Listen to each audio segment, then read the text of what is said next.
Yeah, good. Excellent. Well, let's get rolling. Good evening, everyone. My name is Daniel White, and I'll be chairing tonight's meeting. Welcome to the April 14th, 2026 work session meeting of the Ann Arbor Planning Commission. This meeting is being recorded and will be available online. I don't actually know where, for future viewing. Since this is a work session, no formal decisions will be made this evening. So we have tonight's agenda in front of us.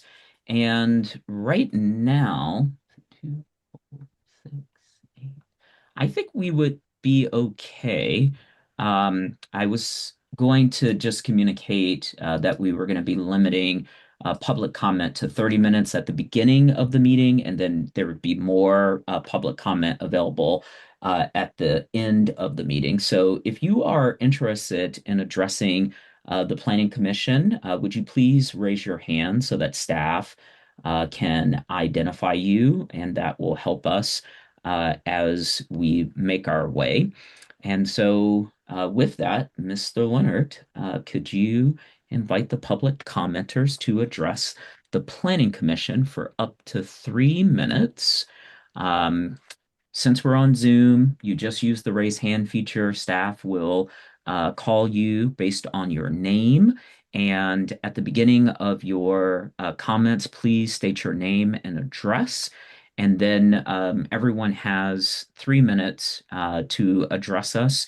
So please mute any background sounds or noise so that we may hear you clearly. And with that, Mr. Leonard. And star nine to raise your hand if you join the Zoom via phone instead of Zoom. That is correct. We do have a caller. I do apologize for not mentioning star nine. So we will take the first 10 commenters for up to 30 minutes or whichever it is, 10 or 30 minutes before we move into our main presentation. Great. Thank you.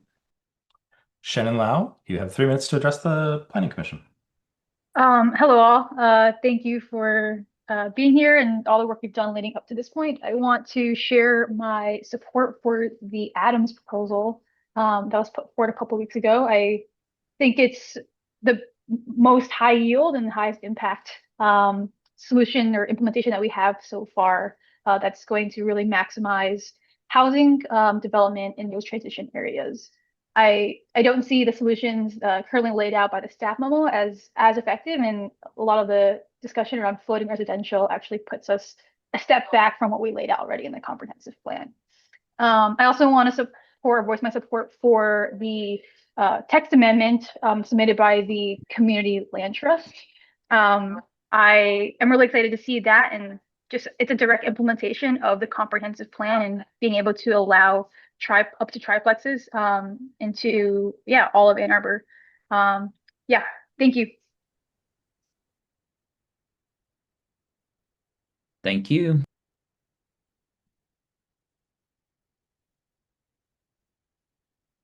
Adam Juskevich, you can unmute and address the Planning Commission for 3 minutes. Hi, this is Adam Juskevich calling from the West Stadium neighborhood in the Fourth Ward of Ann Arbor, 1430 Las Vegas Drive. I would also like to reiterate my support for Commissioner Adams' proposal to address the hub and the Halo transition, although I think Halo is kind of a loaded term in Ann Arbor, considering the former design of the and short-lived Halo around the big house. But I would like to support that. And I would also like to, I do like a few things about the idea of the floating residential in that it would um, allow for some additional density in residential. What I don't like about it is the fact that it's floating. I don't like that it would be something that residents would and property owners would need to um, do a petition to rezone their property to that. I think that it was very clear in the comprehensive land use plan that residential areas and really all of the city will have at least triplexes by right. And so I think that the Community Land Trust text amendment actually addresses the same issue that the floating residential addresses, in that it allows for kind of releasing density in the residential areas of the city, and allows for up to triplexes by right. I like that it does that without touching the more controversial aspects, such as setbacks, minimum lot sizes, and so on. I think that having it just set a floor for 3 units in low intensity and medium intensity residential zones is a good way of kind of a stopgap to fix residential and allow us to move on quickly to hub and the hub adjacent transition areas. So please take that up as soon as possible. Thank you. Thank you. And if you're just joining tonight's meeting, we're in the public comment period. If you'd like to address the Planning Commission for up to 3 minutes, please use the raise hand feature if on Zoom. If you have called into the meeting, please use *9 to raise your hand. City staff will identify commenters either by their name or the last 3 digits of their phone number. And just for everyone who may have joined late, we're just taking the first 10 or 30 minutes of public comment so that we have enough time to get to our presentation and agenda. There will be a second time to speak after our discussion. Back to you, Mr. Leonard. Eric Ivancic, you have 3 minutes to address the Planning Commission. Hi, my name is Eric Ivancic, and I'm calling from the 3rd Ward. I know you want to get down to business, so I'll try to keep my comments brief. First of all, thank you for your incredible work in getting the comprehensive land use plan adopted by City Council. I'm sure it must also be daunting that there's a lot more work ahead in implementing it.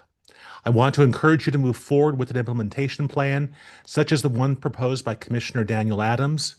After such a lengthy and often contentious planning process, it's important that we now focus on clear, decisive action, especially given the urgent need for more housing in our community.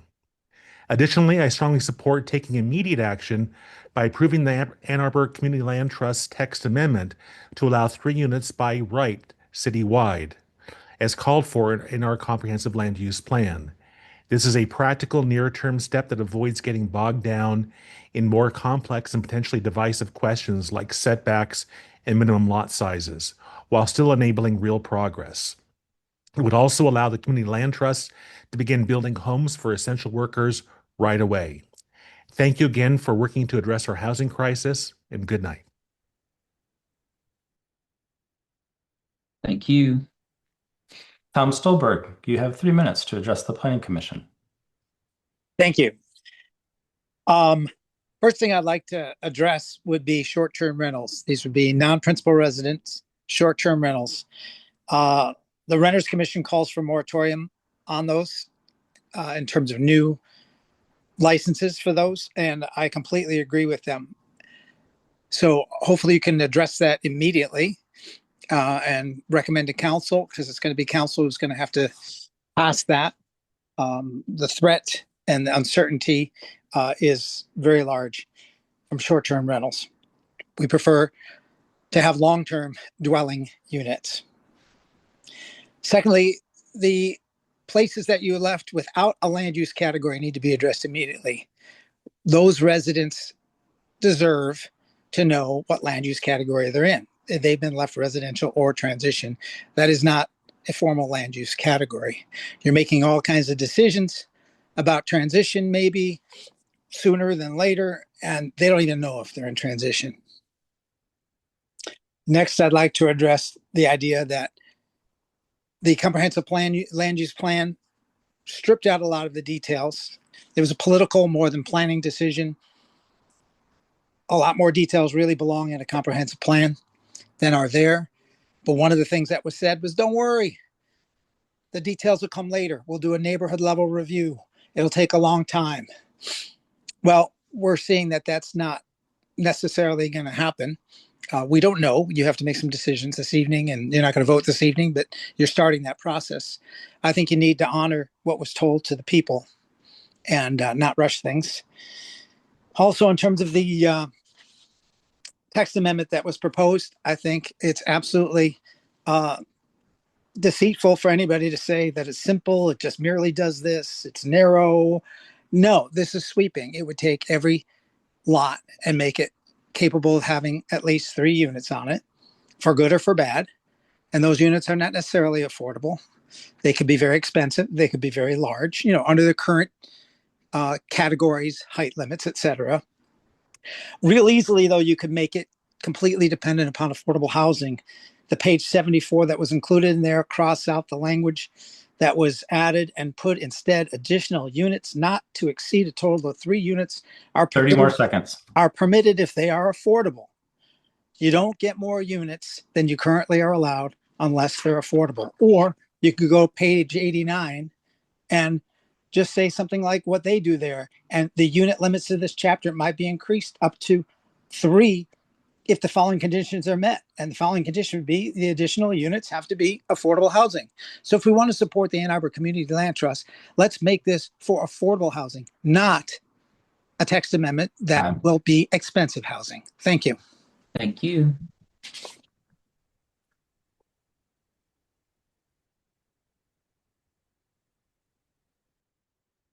Caller with the phone number ending with 009, you can press *6 to unmute and address the Planning Commission for up to 3 minutes. Hi, my name is Tim Rhodes. I live at 448 South First Street in Ann Arbor. When we last spoke about a month ago about the next step, I thought about the various comments from commissioners about the next step and the idea that even though we were going to have more detail and look at things parcel by parcel and block by block, that neighborhoods shouldn't have a veto. And I appreciate that concept. But if we think about the comprehensive land use plan and how it was adopted based on a rubric considering existing zoning, proximity to transportation, and a strong desire for increased housing density, as well as the opinions of urban planning students and academics, but did not give much weight to neighborhood organizations or consider well the local concerns related to flooding, traffic, and other impacts. Now is the time to fix some of those omissions in the land use plan drafting process. This isn't, again, not calling for a neighborhood veto, but it is a reminder that the public was promised that we would be involved in the zoning process in a detailed way, block by block and even parcel by parcel. And that kind of analysis would call into question whether we should really have hub designation for parcels that are in the floodway less than a block from my house, or whether we should consider more carefully the impact to historic districts if you have high rises abutting the historic district, and other concerns such as if we ever get a train going north and south, why would we want to destroy the historic train station on Ashley Street? There are a lot of things, a lot of considerations that really are local. And I hope that whatever you do isn't just checking boxes in terms of public engagement, but authentic public engagement to really get the input of neighborhoods as you proceed forward. Thank you very much. Thank you.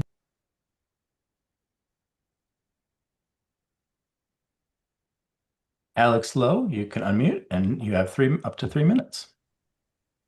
Evening, this is Alex Lowe. I am a resident, a taxpayer, and a voter, which is only actually that relevant to me because someone was in a previous communication was bringing up how residents, taxpayers, and voters don't agree with comprehensive plan, which I mean That's true. I don't fully agree with it. I think it should go much further, which actually brings me also to my reluctant support of both the Adams proposal and the CLT amendment. These do at best the bare minimum, but that they are the best options that have been brought to the table so far. Thank you. Thank you. Caller with the phone number ending with 556. You can press *6 to unmute and address the Planning Commission for up to 3 minutes. Good evening, Ralph McKee, 5th Ward. I'm speaking tonight, Ray, the A2 CLT petition for a text amendment. This petition illustrates, despite the lip service given here to affordability, the lengths that builders of actual affordable housing have to go to clear obstacles, and it contrasts with the red carpet treatment for big developers. Let's review. The Land Trust requested relatively minor rule changes so it could build affordable duplexes on the lots. Staff said no, wait until the club's done. You affirmed that denial, so did the ZBA. Contrast that with your approval of the Dean, rezoning R4 to D1 way before the club was done, saying the draft made that area hub and hub contained D2 and D1. You ignored the fact that nothing near them is D1 height, so at most D2 would have been appropriate. The Dean should have been required to do a PUD, which would have given 30 affordable units. So much for actual affordable housing. Give the big boys what they ask for ASAP. The club says you support Land Trust, but all you've done so far is say no. I don't know Sarah Lorenz, and I don't know what you, staff, or commissioners have discussed with her. But after the club was done, did she ask you to change the rules in exchange for affordability requirements? If so, what was your response? Don't bother us, we're still busy? It's difficult to enforce affordability? Am I getting warm? So she or someone she discussed this with came up with the petition. It's a good idea, except for 2 problems. It allows multiple big upscale houses on a lot, and it will incentivize upscale builders to outbid the Land Trust on lots.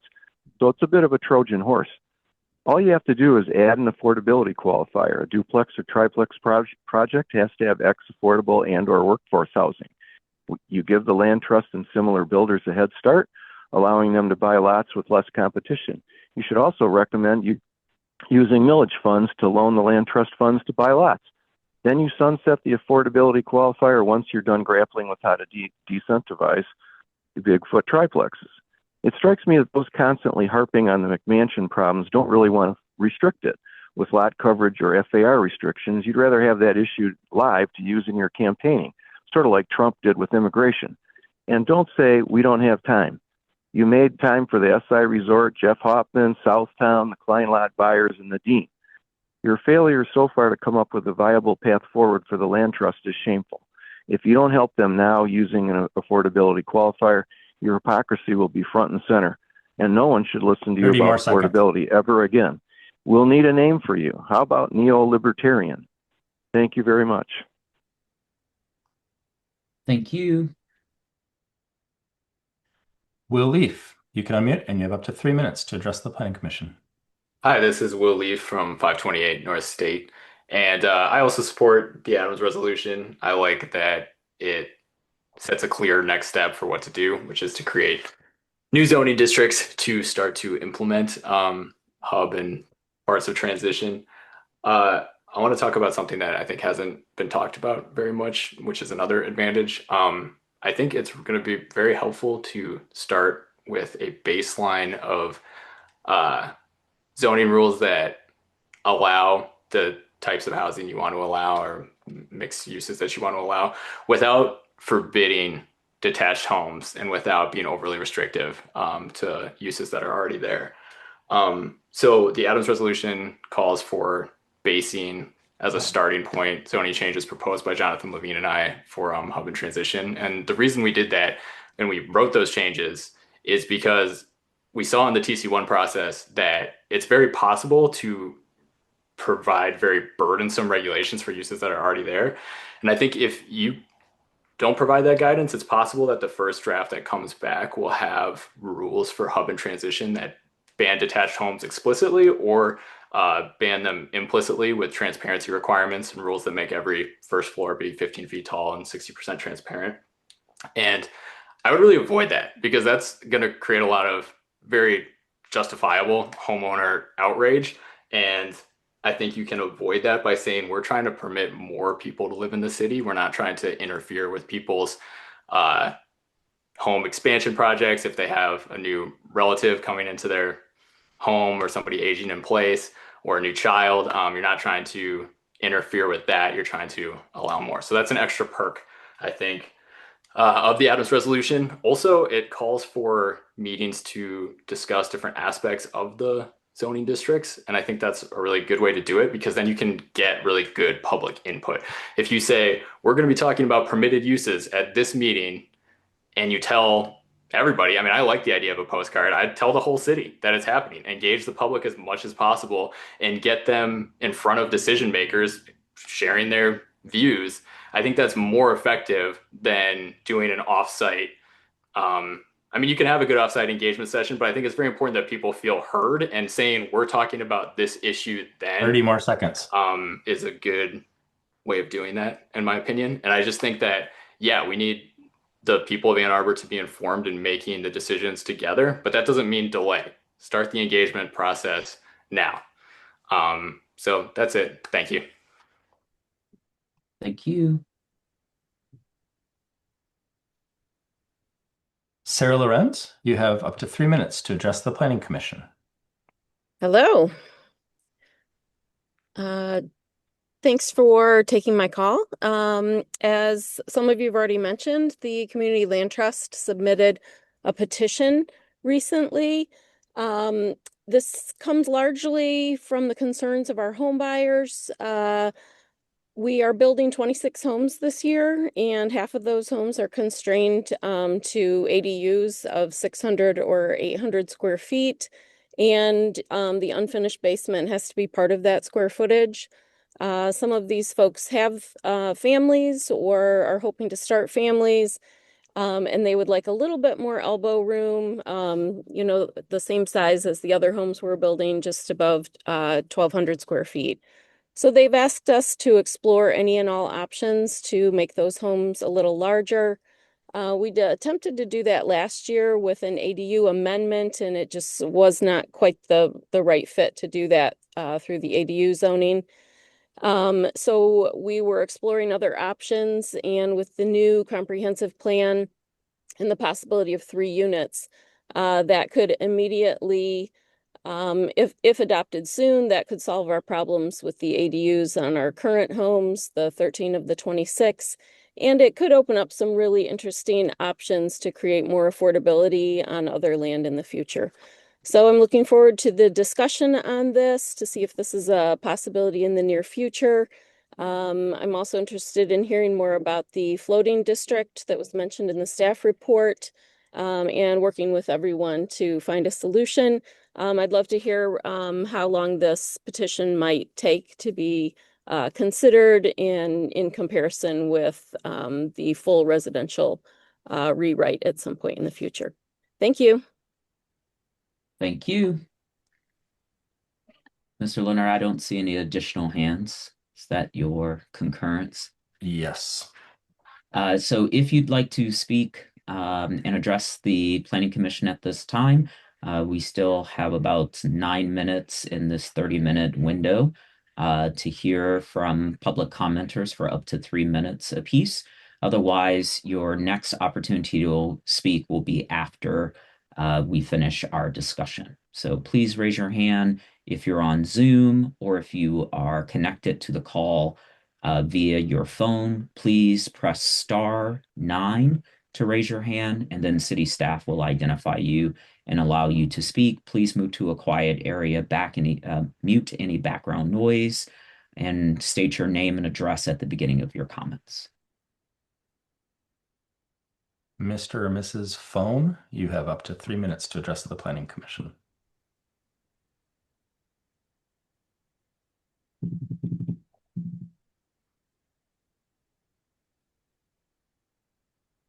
You can press *6. PJ Phone, press *6 to unmute, and you can have up to 3 minutes to address the Planning Commission.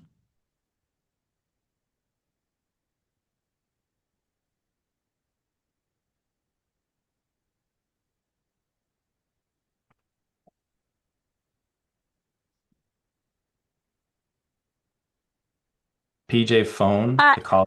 There, Hi. go ahead. We can Hi, hear thank you. you. Thank you so much. Hi, my name is Priscilla, and I am a resident of on Orchard Street. I'm in Ward 5.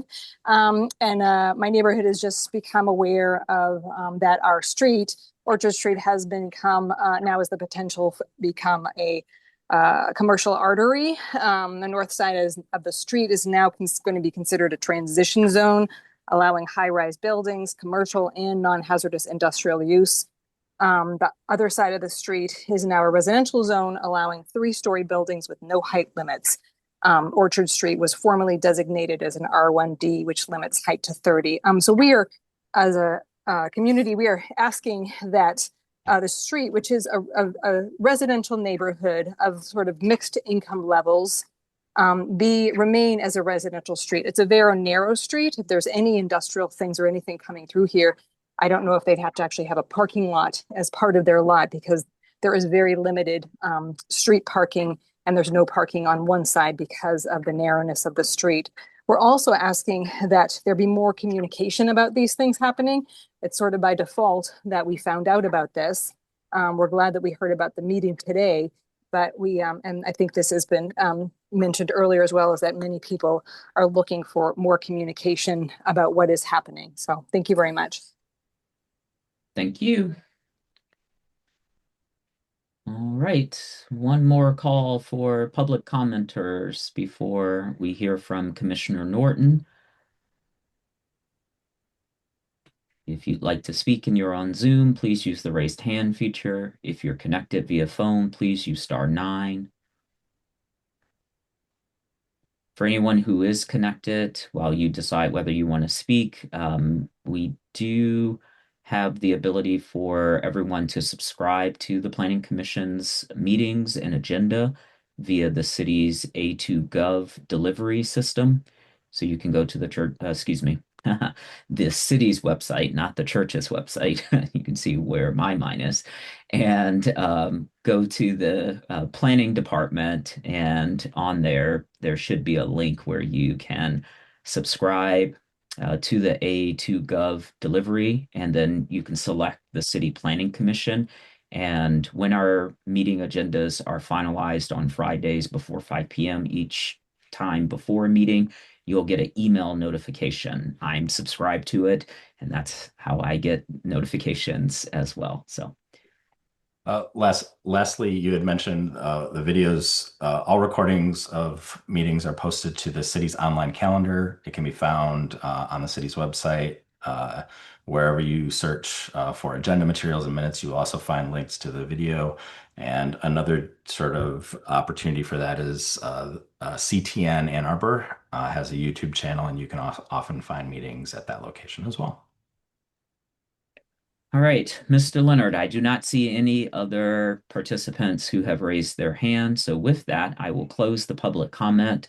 And Commissioner Norton asked for a few minutes and not professor timed minutes to to make a comment. And so I will turn it over to Commissioner Norton before we get into our presentation from staff.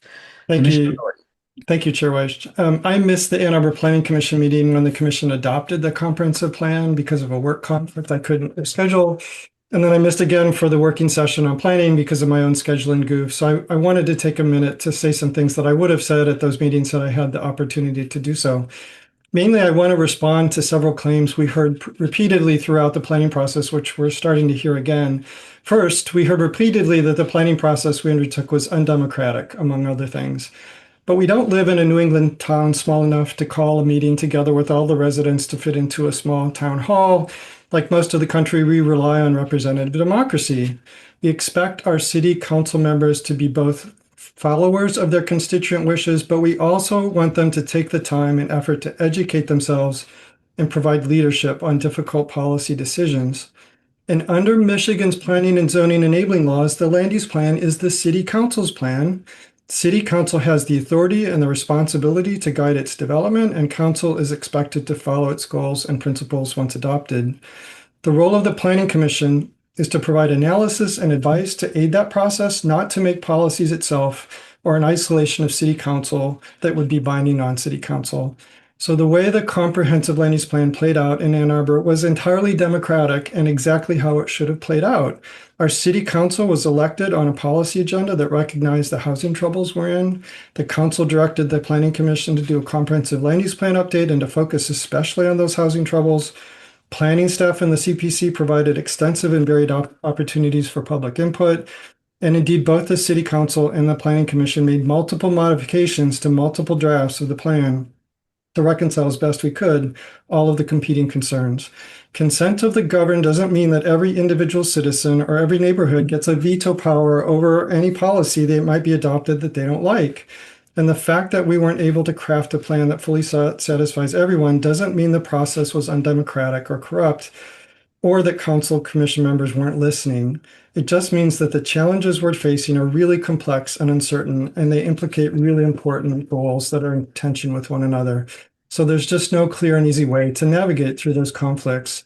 That leads to my second point. We heard repeatedly that there was too much uncertainty and that we should proceed only with policies that we were contemplating only if we were absolutely certain that they would achieve the goals we're trying to reach. We also had a number of presentations suggesting that computing technology and some systems analysis methods available today could deliver that certainty. But it has never been possible to address meaningfully the kinds of complex problems we're confronting with complete and absolute certainty that the policy levers we're pulling will achieve exactly and only the kinds of outcomes we're aiming for. And with due respect to the systems engineers, I'm quite confident that such analyses simply are not as straightforward or robust or certain as they were presented to be. That includes AI, by the way, which I'm struggling with my own students.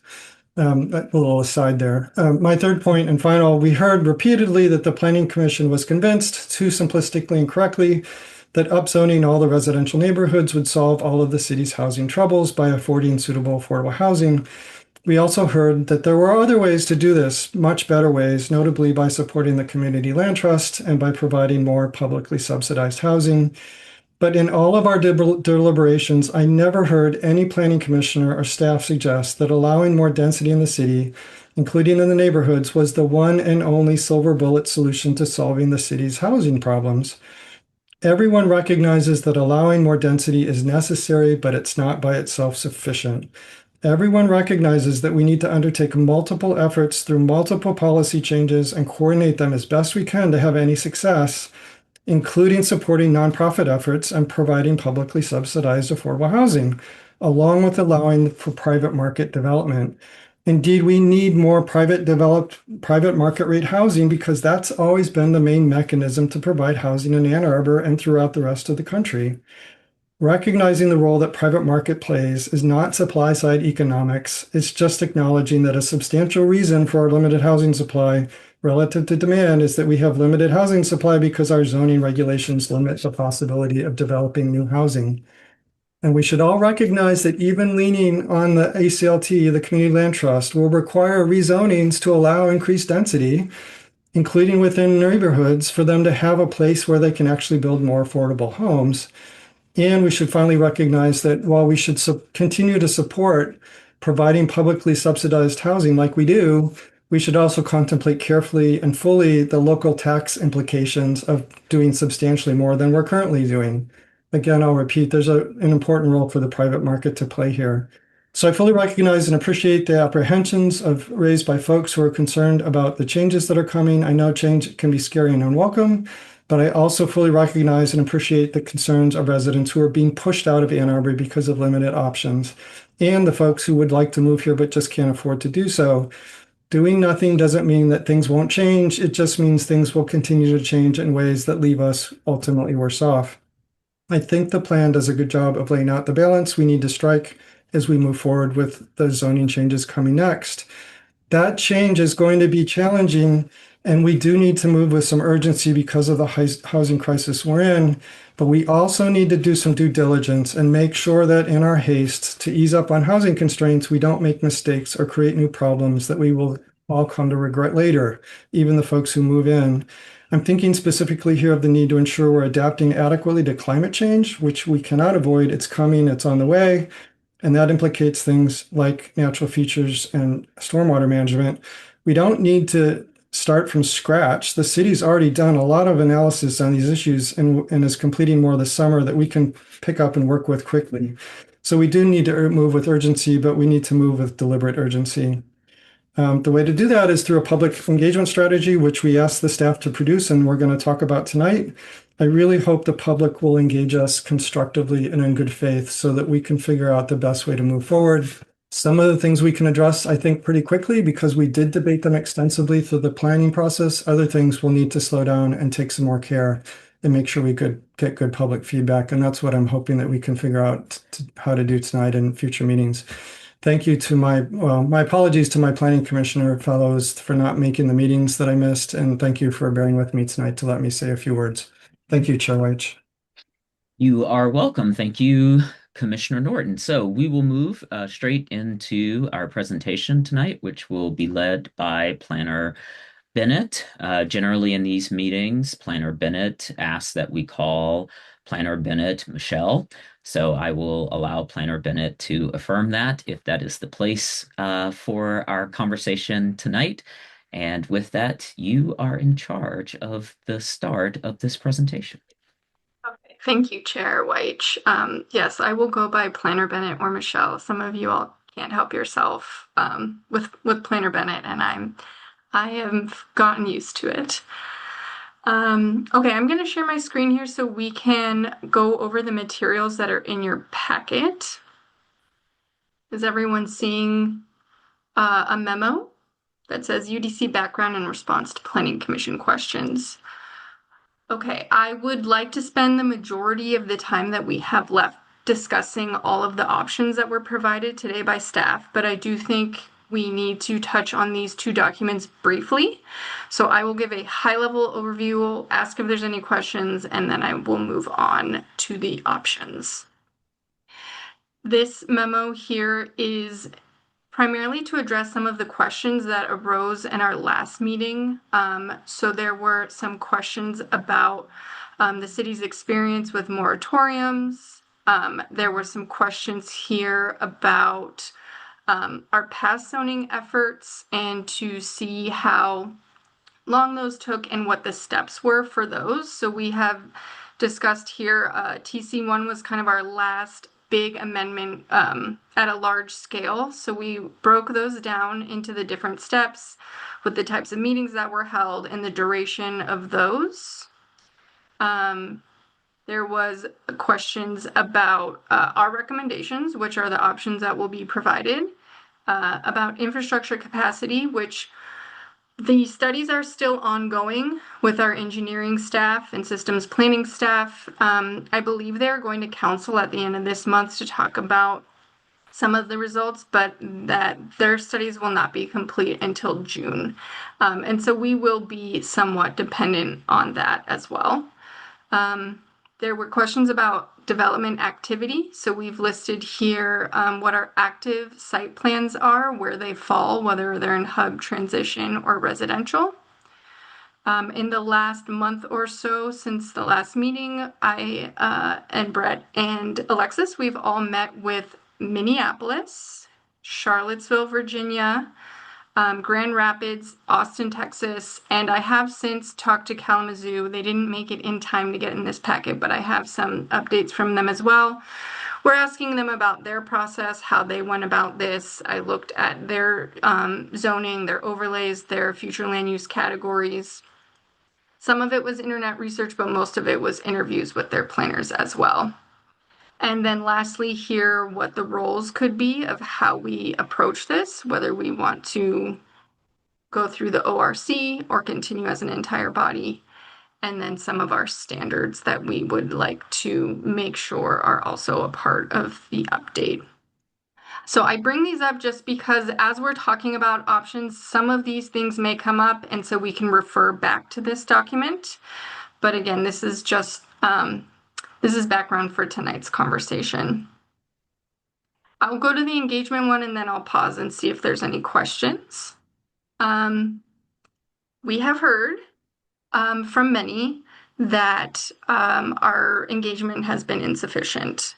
There is a feeling by some that we are putting off the details until people are too tired to engage with this process. And so I was formerly a community engagement specialist at the city. And so I put this together. This is a variation of the International Association of Public Participation. They're a global nonprofit. They're pioneers in this area, and this is how we are trained up when I was on the fourth floor. So there are some descriptions here about what sort of each of these steps entail.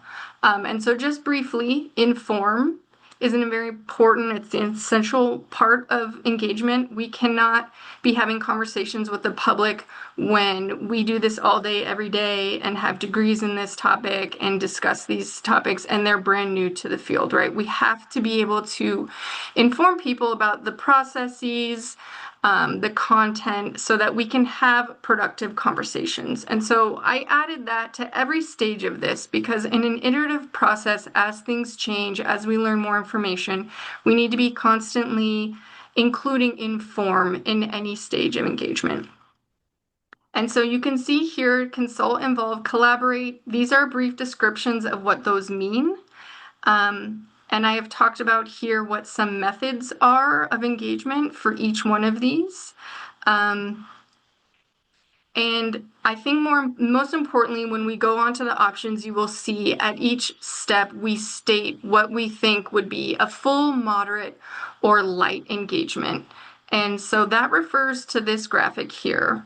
Light engagement in this form would be just consult. And that's just, we're taking options to you and we are listening to your feedback. Moderate would be doing at least 2 of these steps where we are consulting, but we are consulting more frequently. We're working directly with the public to ask about their concerns and their preferences and ensuring those are considered. Collaborating would be a step further, would be allowing them to also develop alternatives, identify preferred solutions, and it can continue to go around, right? Because once we get to maybe what our final is, we would go back and consult again. Did we get this right? So when you looked at the options that we provided, when we refer to light, moderate, or full engagement, we are referring to this cycle, and there are more details here if you would like to see what we mean by those. Are there any questions about the background or the engagement handout before we talk about the options? And I can't see all of you on my one screen, but Commissioner Hammersmith. Thank you. And thank you, Michelle, thanks to all of staff for all this work. And thanks for reminding me and all of us that you are community engagement specialists at the city. Quick questions before we move on. The Charlottesville example, I'm curious, who sued them? Good question. Brett, you were on that call with me. I think it was a group of citizens. Okay. And it was regarding infrastructure studies. I can always get more details from them. There were lawsuits in 3 out of the 4 people that we talked to.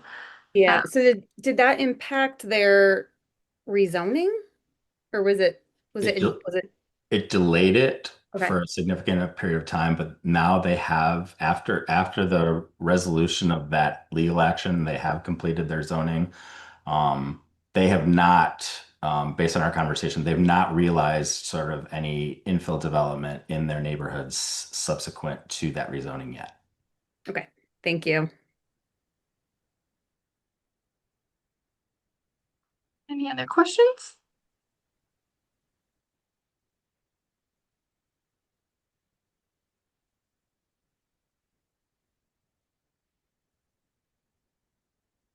Okay.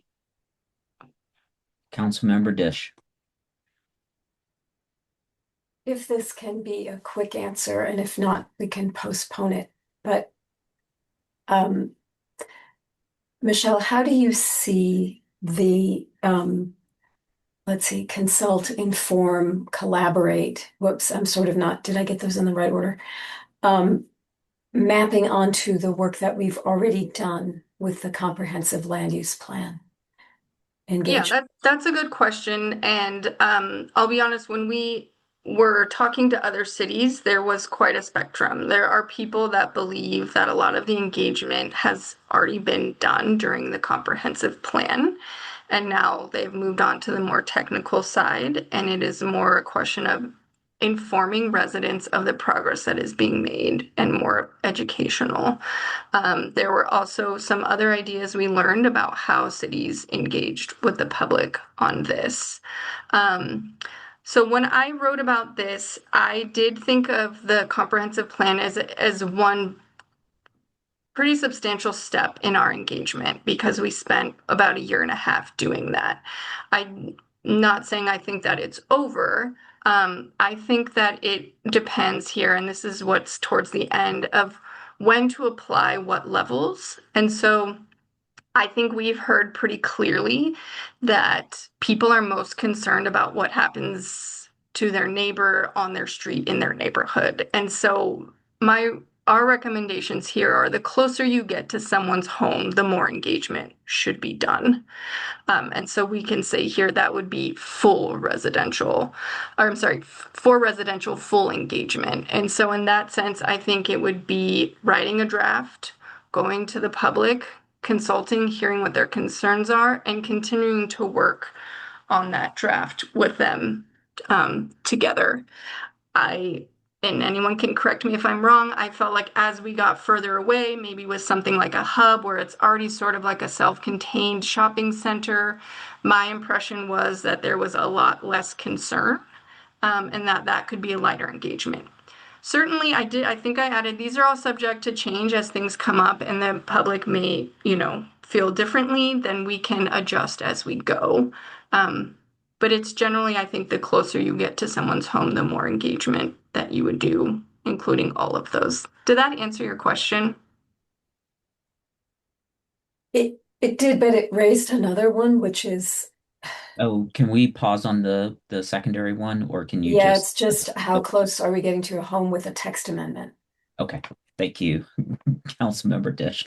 We'll go to Commissioner Norton, then to Weatherby. That's the order I have you on my screen. Is that correct? How you all raised your hands? Okay. I think, yeah. I just want to point out, because now we're starting to hear, first of all, let me say, I think we're headed in the right direction to really think through where are the places we need to do more full engagement and where have we really hammered issues out through the planning process and can do somewhat less.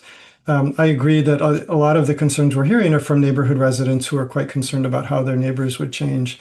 I want to push back, though, a little bit on now some of the comments we're hearing that there were promises made that we were going to do a parcel by parcel, street by street, neighborhood by neighborhood assessment. I don't recall hearing that. I know I never asserted that. I definitely think we need to engage with the public about how to deal with these difficult questions. But I want to go back to the point I keep making is if we give everybody a veto power over anything that can happen anywhere close to them, nothing is going to change. So we need to approach this in a really constructive, thoughtful way, but not in a way that's just going to collapse everything down. So I guess I want to put that statement on the record too. Thank you. I Thank you, think what Commissioner Norton. oh, can I respond? Yes, but then I was going to Commissioner Weatherby. Sorry, go ahead. Michelle, go ahead. Oh, okay. I think when we say parcel by parcel analysis, if we're going to be making map amendments, that needs to happen. And I would generally expect that that was staff that was doing that. Not to say that we can't share that information, but I guess in the comments I heard today, that was interpreted as like that was some sort of engagement exercise. That's just the necessary work that would have to be done. If we were going to make map amendments, we'd have to look at every parcel. Thank you for that clarification. Commissioner Weatherby, I'm about to promote you to council member. I just wanted to, and while I don't disagree about the transition or hub being the engagement, I also really feel strongly that homes are places where people live and that single family homes should not be the primary, like the people who are important or the people who live in residential areas should not be the ones who are considered more. There are many people who live in transition areas. There are many people who live in hub areas, and those might be in single family homes, those might be in condos, those might be in apartments. And just that I don't want this process, from my perspective, to be like only driven by the concerns of people who live in single family homes, because I think that is part of what we're working against, is the primacy of people who live in single family homes. And I think we need to always recognize that people live throughout the city in multiple kinds of housing. So I'm just going to throw that out there. Thank you, Commissioner Weatherby. Back to you, Michelle. It seems like I'm good to move on then to the options. Yes. Okay. And staff, I'm sorry, can we assume that as a commission, we have read these options? Okay, great. I just want to make sure that's out there so that we know that we've looked at them, so that we don't have to rehash them. And so we know okay. how we want to talk about them. I was going to go through them, but I am happy to just, I suppose, how should we structure this then? I'll just give you a little background. So option one is, I guess, staff's preferred option. Option two is us exploring what Commissioner Adams put forth. And option three is another variation, a slight variation to option one. And I don't know if we want to open up discussion. Should we open them up just first to option one and discuss those, or option two, option three? I fear if we just open it up totally that it might be completely unstructured. I was planning to go through each one and discuss and ask questions, No, but yeah, if it's okay, I think from the table, what we discussed at our last meeting, we obviously heard some suggestions, and like Adam's memo, but we also heard a conversation between Commissioner Mills and Commissioner Lee about whether there were other opportunities within the city. And then in between that conversation, the Community Land Trust submitted their text amendment, which is different. And I think if the table, even though we're in boxes on a screen, uh, would permit, I think it might be helpful to understand the impact of the text amendment on our conversation, because it's not technically, and this is where I need correction, a rezoning, because it would keep the existing zones in place. It would just amend them to permit different things. And I wonder, and especially since we have Planner DeLeo here, who is, in my opinion, our UDC expert, and I think staff concurs, to speak to us about this text amendment, assuming Planner DeLeo has had an opportunity to review it. So with the table's permission, that's where I'd like to start. And then I think that'll inform options one, two, or three. But I'm open, before we ask Planner DeLeo to start, to hear from any other commissioner who does not concur or wants to say something else. Go ahead, Commissioner Mills. I think it's not that I don't concur. I just want to double down that I would love to better understand how the text amendment that the Community Land Trust is proposing may be similar or different to what is envisioned by the floating residential zoning. Because I have an idea in my mind, but I'm curious how staff is thinking about this. So Thank you for that clarification, Commissioner Mills. Does anyone else have a clarification like that? Otherwise, we'll go to Planner DeLeo if Planner DeLeo is willing to answer that question I posed. All right, I don't see any hands or objections. Planner DeLeo.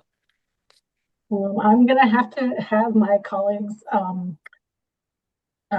Michelle and Planning Manager Leonard, refresh on what does the text amendment say, because the devil is in the details with that one.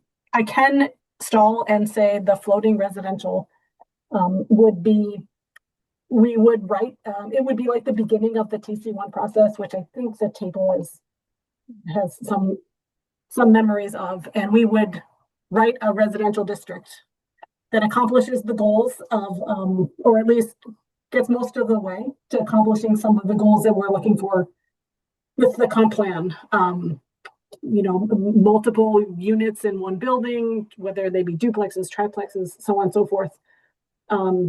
What is the minimum lot area? What are the standards and so forth? And it would be like on the books, so to speak.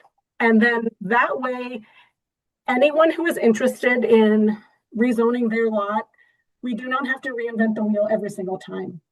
We can rezone to that established district and they can use all the benefits of that district, and then everyone is using a common base point, if you will. That was what the floating zone would be. It would be a district that has permitted uses. It has a minimum lot area, or not, if that's what we choose. It has certain setbacks. It has certain height restriction. And then anyone could apply for it. It would be consistent with the comprehensive plan if they're in the correct category. And it would not be having to ask the questions of what is the right lot size to rezone you to, and so on. Brett has his hand up. Yep, go ahead, Mr. Leonard. Yeah, thanks. So I think they would be, so they would be very different products. The proposed amendment from the Community Land Trust is to simply add up to 3 dwelling units in every R1, R2 district, R3 district for that matter. They also propose some slight adjustments to minimum building spacing, but it would be a text amendment. So that would technically not be a rezoning. It would be akin to how the city allowed accessory dwelling units. It would be something that we are applying text changes to existing zoning districts across the city. It would be applying those same uses to all of the same lot dimensions, setbacks, area minimums that exist in all of those districts today. So if you were in an R1A and you have Alexis, help me, a 20,000 square foot lot minimum, you would have to have a 20,000 square foot lot minimum. In the R1E, you could have a 5,000 square foot lot minimum. Or 4,000. Alexis, 4,000. So a question that we will evaluate when we present a recommendation to you is, right now, all of those districts, for example, are crafted with minimum lot sizes. So how does this apply to that? Are we simply now requiring 3 units in an R1A to have a 60,000 square foot lot? If not, we would have to make other lot size adjustments to say that now you can have 3 units on a minimum 20,000 square. So those are all things that we can do, but it would be trying to get to that solution across at least 7 zoning districts. All right. It would not be any rezoning. It would be a text amendment. Technically would not require any postcard mailings because it has no specific geographic changes. Now, the floating residential zone is envisioned as a singular tool that might have application in R1A areas, R1E areas, R2A areas, and R2B areas. And it is envisioned, or how I envision it is, it's going to provide those 3 units, but it's also going to start approaching some of the other standards that were discussed through the plan. What do we mean by 3 stories? What setbacks are the setbacks going to change? Are there going to be different setback requirements if it's a 3-unit building or if it's a single unit building? Are we going to be encouraging more lot divisions. So it is what I envision it is a quick pass with engagement, but to create a district that we can have available because right now, absent the community land trust or some other action, we have no zoning district, for example, now that provides up to 3 units as its cap. We don't have that on the books. And so by creating this district, I think it's an opportunity for us to create it. I think because of I think that there is a lot of fear about change. I think there's fear about change in transition areas and in residential areas, to Commissioner Weatherby's point. People do live all across the city, but I think that having that as a tool is going to frankly be a little bit of an insurance policy for the Planning Commission and the City Council to also be supportive of changes in these neighborhoods that are consistent with the plan, rather than facing perhaps, I would like to do a duplex or I'd like to do a triplex. So I would like to rezone this to R4C, or I'd like to rezone it to R4E, which we really haven't calibrated those districts to be limited to 3 units or to what have you. And so I think the outcome, in short, would be similar. The benefit of the community land trust is that it is text amendments. It would provide a blunt application of more units, but it's not, I don't sit here and suggest that it's going to be as simple as just changing the use table. There are going to be other area height placement things that will have to just be adjusted to make sure that it's possible, or clear at least. The floating residential district, I think, provides us an opportunity that we have a tool on the books that people can access. It's been vetted. It hopefully will have very broad applicability across the city. And after we do some additional work on other areas, we're going to have a little bit of body of knowledge about how that's working and how it's not working as we go forward. Thank you, Mr. Leonard. Councilmember Dish. Thank you very much. I wanted to ask a couple of follow-up questions. I know that one of the purposes of the floating zone is to get, as you just said, really information about how it works, and then what more needs to be done to make the changes that we want to make. But in the memo, you did note, or somebody wrote on page 7, the proposed zoning amendment could likely address many of the same questions. So I wanted to know what you thought of that, because you present them as more different. And I wanted to ask, so right now, if a developer wants to build a triplex or triplex, I don't know what part of the country I come from and how I'm supposed to say that, is the response, okay, sure, we'll have to rezone you to R4 and make some modifications to R4, or do we say, sorry, we don't have a thing for you yet, you have to wait? And then I just wondered about lot maximums. Okay. So there were 3 questions in that. One, what was is the text amendment and the floating district really different? Commissioner Dish, I just want to. It's more, I mean, it's probably can more. You get the same information? Can you get similar information out of doing the text amendment as you imagine the floating district would give you? Okay. And then what happens if we get a proposal, if we don't go ahead with either? And lot maximums, are those addressed? Okay. And Planner DeLeo, just jump in as you and Mr. Leonard need to, so that you can answer these questions. I don't need to call on you all. So I Commissioner Dish, I think I just said that. I think that they are different. They could get at the same things, but I think it depends on how much we dive into them. Again, just adding 3 units to those uses, I think we will have to make other adjustments to make sure it's clear how it relates to a minimum lot size. For example, now, if you have a 10,000 square foot lot with a 5,000 square foot lot minimum, we will allow you to build 2 homes there.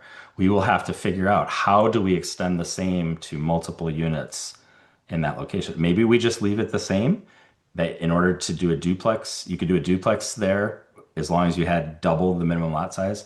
We could get into that. I think that by doing that floating residential, it frankly it creates more potential avenues for debate, discussion.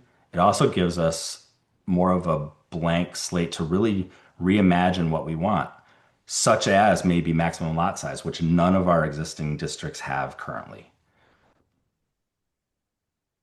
Okay, Councilmember Dish, are you good with that response?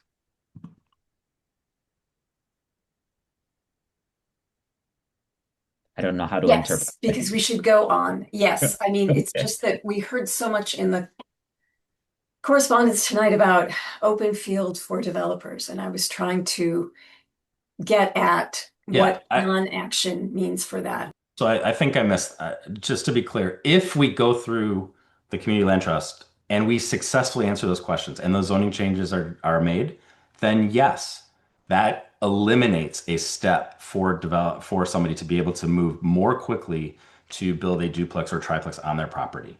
I just want to be clear. A floating district requires an additional zoning. As to your question about what do we do, that's going to be sort of up to the city. When we get if you get an application today, because our plan says, hey, I have this R1C lot and it's a single family, but the plan supports a triplex. I want to build a triplex. I would like to zone it for R4C. R4C has a minimum 2,500 square foot or 2,175 square foot. Alexis, correct me if I'm wrong. But unless that comes in like as a conditional zoning, which I don't think we want to do, we have to decide, is that okay? Because that could allow 3, it could allow 12, depending on what that zoning is. So we don't really have that district. If the community land trust satisfies all we want, it explores all of the aspects of that, then that is the faster way. Then that changes 60% of all the parcels in the city. It changes their development potential based on that text amendment. If we want to explore other facets of it, then I think maybe starting anew makes more sense. And the floating district, again, gives us a tool where you could say, no, we don't think R4C is appropriate. We think this floating district is appropriate for what you have in mind. Okay, thank you, Councilmember Dish. We'll go to Commissioner Norton, then Weatherby, and then I have a clarifying question while we're in this space. I have a comment and then a clarifying question. So what we're already starting to talk about is making it clear these are issues that we probably do want to engage the public, not on what can happen in my next door, but these all have different implications for how they can play out across the city, and that's worth some deliberation. I do want to ask for clarification, Manager Leonard. In the plan, the terminologies use triplex and duplex, which I take to mean a triplex is a single structure that has 3 units in it. But I think people are envisioning building 3 separate units on a lot, which to my mind is something different. So I wanna know how the staff deals with that terminology, and if in the land trust language it's 3-family unit, but it sounds to me like that would still be like a triplex, which is a connected building, not necessarily 3 separate units. So that's the first question. And then the second question is, again, you may need to ask legal counsel this, but my understanding is that under the Michigan Zoning Enabling Act, we are not authorized to tell somebody you can only build if it's an affordable unit. That's inclusionary zoning, and we can't do that. So some of the comments we're getting that you should demand that anything gets built as an affordable unit, we can't actually do under state law. And if you want to defer to that and have our city attorney come in and clarify for us, that would be really helpful to know as we figure out how to go forward. So thank you. Those are questions. Thank you, Commissioner Norton. Go ahead, Brett. I think if we want to provide I read the plan to want that it supports the fullest diversity of housing supply and configuration. To that end, I think a triplex is different than 3 individual units on a property, but I think we should pursue allowing both. I mean, we want to find the opportunity to provide a variety of situations, configurations that speak to new market desires. Yeah, let me clarify the question.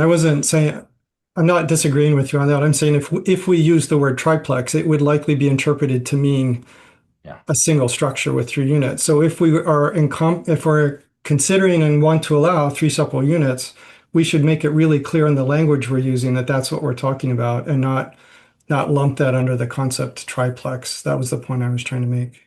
let me just give you a very brief insight into the weeds of zoning. We have people come in with a duplex that are two separate homes connected by a retaining wall. They might share they pour a single foundation wall and there's a 10-foot separation between those things. Yes, I agree with you. We're gonna have to figure out what those definitions are. But even when we define them, zoning is always an imperfect tool. Thank you, Mr. Leonard. Commissioner Weatherby, and then I have a question.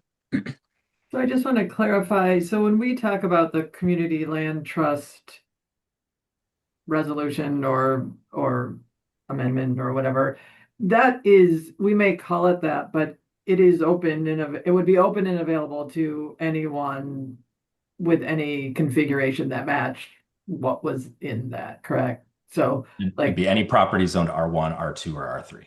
Okay. Just wanted to confirm that.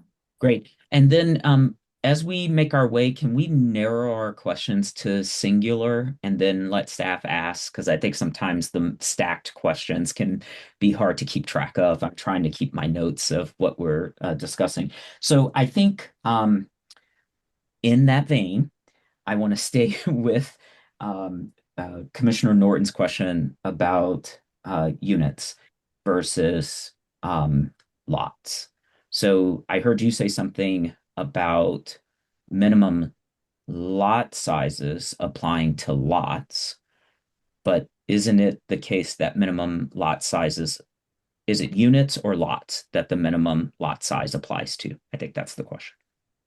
We have both. I can answer this one. Go ahead, Planner Delia. Sure. We currently regulate, we have a minimum lot size in each zoning district, and we have a minimum lot area per dwelling unit. So and then the use table talks about what uses, and we separate. Single family is a use, two family is a use, multiple family by definition means 3 or more units in the same building. That is a use. So the minimum lot area is just how big of a lot do you need to unlock your potential. And for discussion purposes, we can talk about the R2A district. I think it's be a quick analysis. The R2A district is 5,000 square foot minimum lot area. If you're below that, you are non-conforming. You've got to go to the non-conforming section of the code, follow those rules. If you have that amount of land area, 5,000 square feet, the next column of the area height and placement chart says the minimum lot area per unit is 2,500 square feet. So on your lot, you can have 2 dwelling units. If you go to the use table, the permitted uses are single family and 2 family. So you're allowed to have 2 units. By the uses, you can have 2 single family homes, or you can have 1 duplex. By definition, it's 1 building with 2 units in it. If you were to have a 7,500 square foot lot, it's more than 5,000, it's conforming. You do the math, you can have 3 units on it. So you can have, if you can do the geometry, then you can have 3 single families, or you can have 1 single family and 2 duplexes. And then you can keep going and so on and so forth. I'm not familiar with the details about the community land trust. This is the things that we'd have to, and we do this for every single district, I should say. In our single family districts, there's a minimum lot area. What do you need to unlock your potential? Then there is a minimum lot area per dwelling unit. It's the same. So you can have 2 buildings, 2 homes in a single family district right now today. The thing is, you have to double your lot area every single time to get that. Nothing you can do will ever get you a duplex, because in the permitted use table, duplexes, 2 families not allowed, but you can have lots of single family homes. I'm not sure what the CLT, the exact wording is, because there is we would have to address both. How many units per building with that text amendment, and then what's the minimum lot area per unit? If the CLT amendment proposed just asks for more buildings per lot, well, we already allow that. If they're asking for more, if they're asking to allow 2-family and or multi-family, 3-family on the same lot, okay, but that only addresses the building type. That does not address the minimum lot area per unit. I'll stop there, but I think that we do both because that gets at what is the cadence down the street? What is the minimum lot area just down the street? Does your neighborhood look like small lots or big lots? And then though, what kinds of buildings do we allow in that district? Okay, thank you for that. In my reading of the text amendment in their petition, they don't change the minimum lot area per unit. They don't address it at all. They just. So we probably want to talk to them. I mean, we probably want to talk to them about that. I'm not sure if and that's where there was a public comment about it's not quite as simple and straightforward as they think, right? Well, I mean, they may address it. I mean, I would need you to look at the red lines because they take the UDC, they take the table, and then they just red line through it to address what they're trying to permit. And I think that brings me to my next question, which is the difference. This goes back to Commissioner Dish's comment, which was what's the big difference between the two? I think one thing that I read is if we took up the Community Land Trust text amendment, because it's not a rezoning, it would then permit the uses of duplex and triplex by right, but the floating zoning district would have to be rezoned, which would then require a petition for anybody who wanted to do that. And I think for me, that is a big difference because that changes the amount of work that the table would even see. Because if we read and understand the policy of council correctly to permit duplexes and triplexes by right citywide, which was something they have said and championed, then processing that in a by right fashion, and then we just change the use tables or deal with the minimum lots as you all have been elucidating us in this conversation, that is substantially different than creating a new district that then if I wanted to put a triplex on my parcel, which is 9,275-ish square feet, I'd have to come in for a rezoning. And so then that's increased cost, that's time, and that's additional work for planning staff. And I looked at your petitions page today, and there was a dozen things that are not even in engaged that are just at the postcard level. So I feel like that's a material difference. And so I guess I'm not asking a question so much as I'm just sort of trying to clarify that I think that is the big difference for me between the floating and the text amendment approach.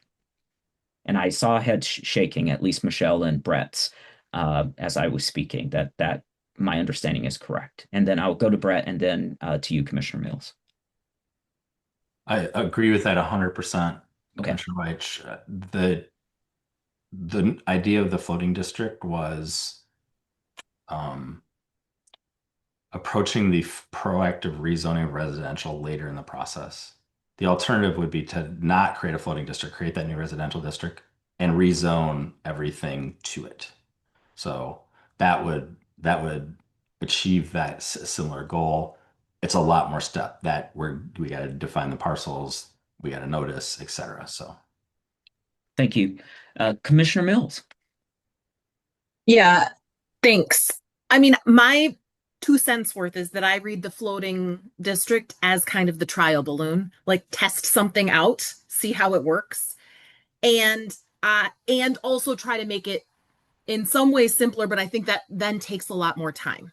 And so in my mind, the way that that these ideas could meld is that this is the kind of the intent behind the CLT proposal is sort of the strict, and it is the process of like figuring out how to limit it. I'll just say the thing that gives me most pause, in addition to the how do we deal with how many dwelling units on a lot of any size, and that's what I read in the proposal, is first of all, I like the elegance of just doing the thing that we said we were going to do, which is expand the kinds of housing units in the residential areas. Like that is in the residential districts map. I don't know, remember which one is called districts and zones, but you know what I mean. And so I think that that is excellent rather than calling it ADU.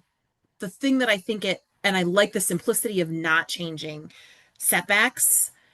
I think that the lot area is a trick, but even more so, what I heard, even in the comment, is that these are anticipated being modestly sized units.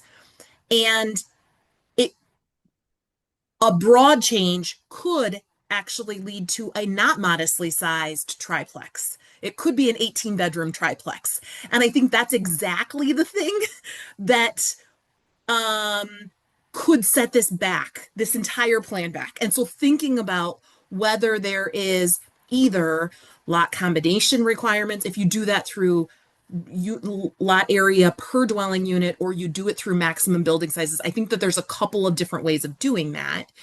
And I'm curious if that is what staff thinks about that possibility, of putting of whether we do the text amendment that includes some of those protections that I think we know are coming in the future, the list of things that we said we would do in that the residential district, versus doing it as kind of the floating zone. Because I feel like that's what you're trying to get. Like if there are more things that you could put into in a text amendment. Go ahead, Mr. Long. I am I am interested in exploring how we allow duplexes and triplexes broadly across the city so that they get built, and ideally so that we get a range of unit sizes and costs. I I'm not going to call it a concern of yours. I am fearful that we will not do that with a more blunt zoning change. On the flip side, on the flip side, this is how we gatekeep and can get in trouble sometimes when we get a little too cutesy trying to achieve these goals. And so, does that mean we don't try? I fully admit, I think that there's a balance there. But I came out of the plan process hearing that there was some desire to explore some of those tools for that outcome. I think the previous ADU amendment by the Community Land Trust is an example of that, right? One of the reasons we limited the unit sizes is because we wanted to limit the unit sizes. We wanted them to be smaller units. It doesn't mean that they're going to be uber affordable, but I still contest that an 800 square foot unit is generally going to be more affordable than a 1600 square foot unit. That doesn't take into account the land trust. It doesn't take into account cooperatives. I feel the same tension. I think generally there's probably more opportunity for success akin to TC1 to sort of start anew and see what those levers might be. And the other piece of it, I don't want to lose sight of. A lot of the other communities that have done the same thing, they get duplexes because the building code still switches for 3 units. And I think this is something that Commissioner Abrams was, really strong on through this process. Whether it's 3 or 4, that's going to be a barrier. So one of the things I think we also need to do, if we want 3 units, we're going to have to be really thoughtful about the regulations that we apply so it's possible. Commissioner Norton. I want to just build off of that and go back to my earlier comment. I don't think that we can, as some public commenters were saying, you should only allow this if you declare they can only be affordable units. I don't think we can do that. And I'll ask Steph to comment on that. But we can do what Mr. Leonard just pointed out, which is say, well, you can do 3 units, but they can only have a floor space of so many square feet, or something that's calibrated to make sure they're not the big monstrous, that we don't open the door to the kinds of multiple huge units that we're fearful of and that the neighbors are fearful of. So my point I'm heading to now is if indeed we want to do something that's broad, that follows the spirit of what the plan calls for in terms of allowing multiple units, that's a credible thing to be exploring. I don't think it's quite as simple as what the land trust has put forward, but I would hope that working carefully with staff, they could figure out how to make it get to where we're all trying to get to in a way that isn't disruptive to the neighborhoods like the neighbors are fearing. And that probably needs some kind of public engagement. I'm not sure. I think it does need some kind of public engagement. One of the things we need to figure out is calibrating that. I mean, that's what we were trying to start off with tonight is what's the right calibration for the different kinds of things we can do in terms of public engagement so that we don't blow things up from the very start and then end up in worse place than what we would be. So I'm not making promises here. I'm just trying to say let's be deliberative. Let's be deliberative in our urgency to address these problems in a way that's going to be most likely to yield the best outcome.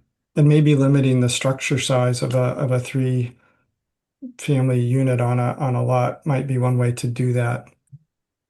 Thank you. Commissioner Adams.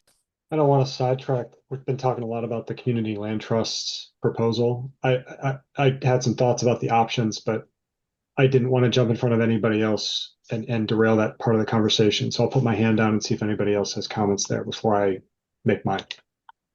Okay. I do, but let's hear from anyone else. Commissioner Hammerschmidt, Lee, Abrams, Weatherby.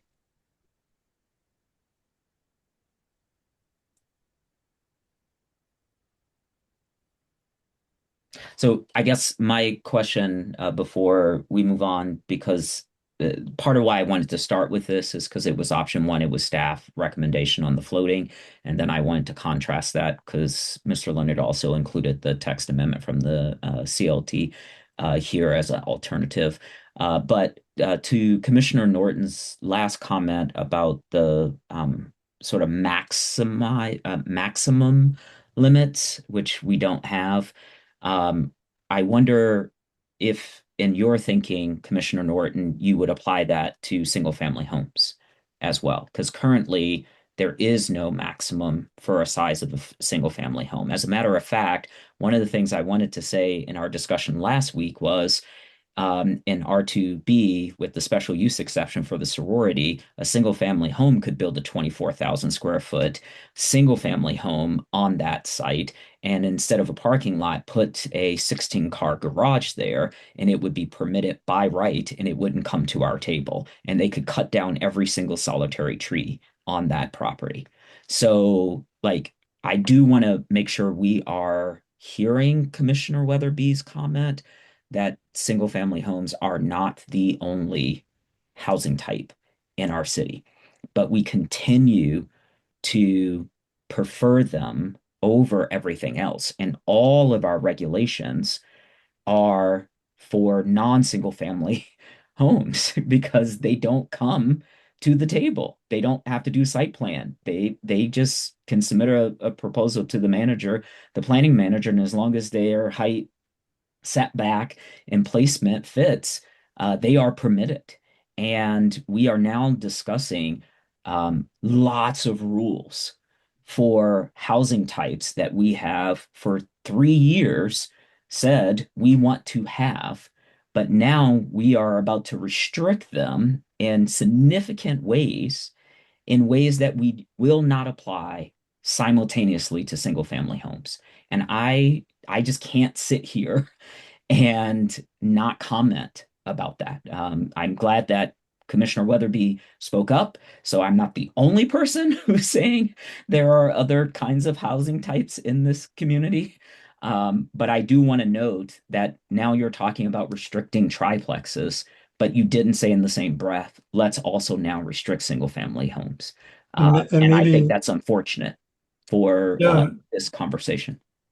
well, I think what you're pointing out to, there's so much in this code that needs to be revisited in its entirety, including the issues that you're raising. And the point I was trying to make was we should be putting ideas on the table and shooting at them and probing them. And so your response is entirely appropriate and well taken. I just want us to have that conversation and get stuff out on the table and think it through and think through all of the other implications of the way the code is structured that create the perversities that you're pointing out that we should take the opportunity to fix as well. Mr. Leonard, you were going to say something, and then we'll go back to Commissioner Adams.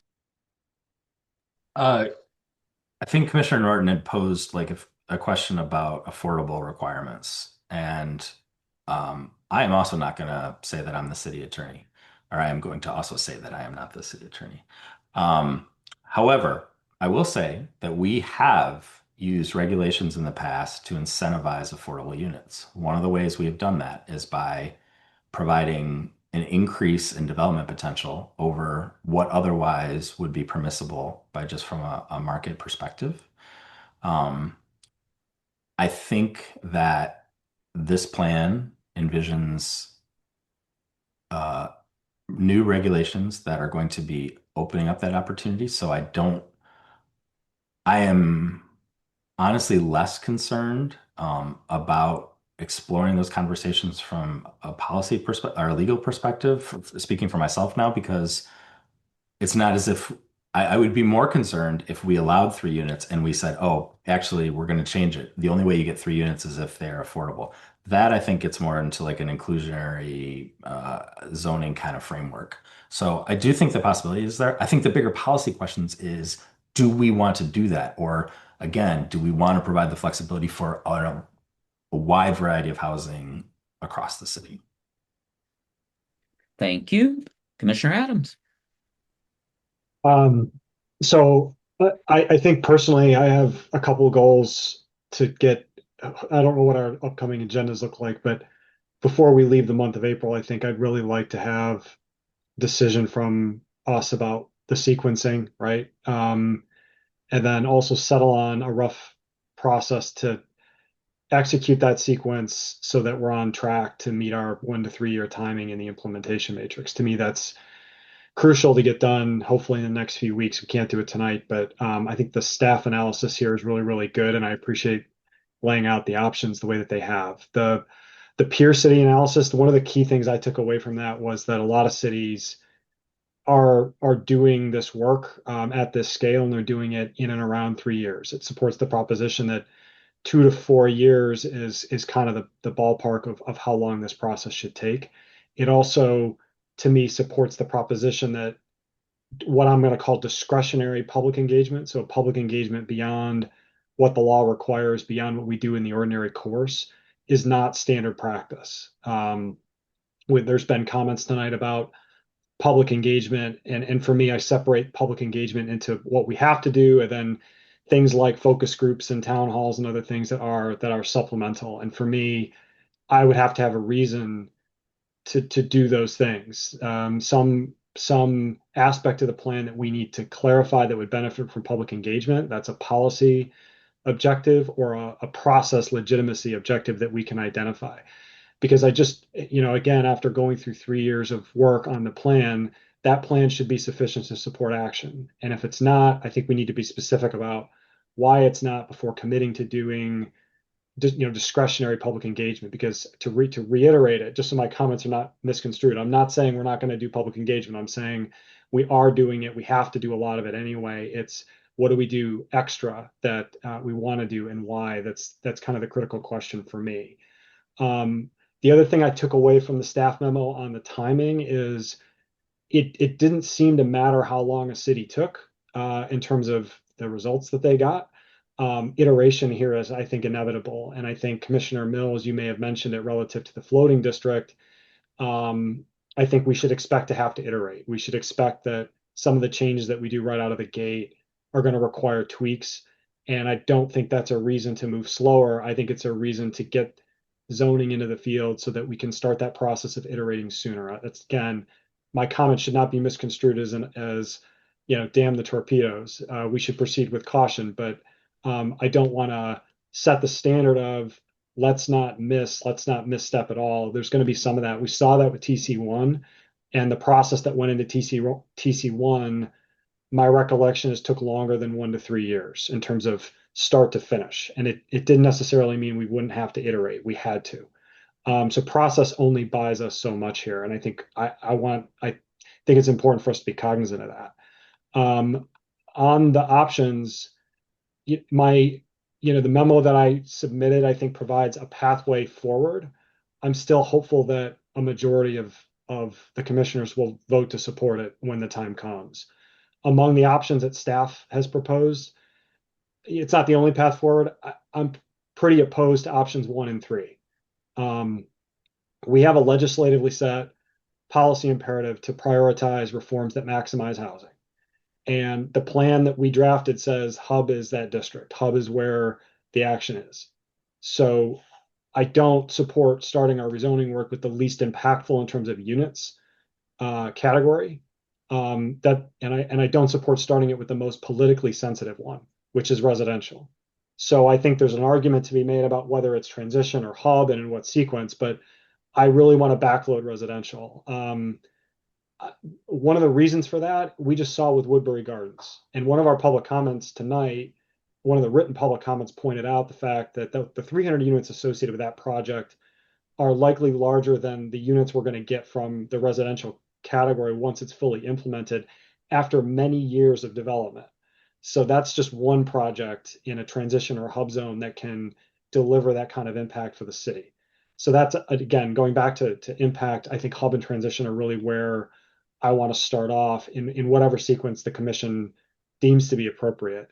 I think the other problem with starting off with residential, and especially with floating, is I think it puts the 3-year timeline at immediate risk.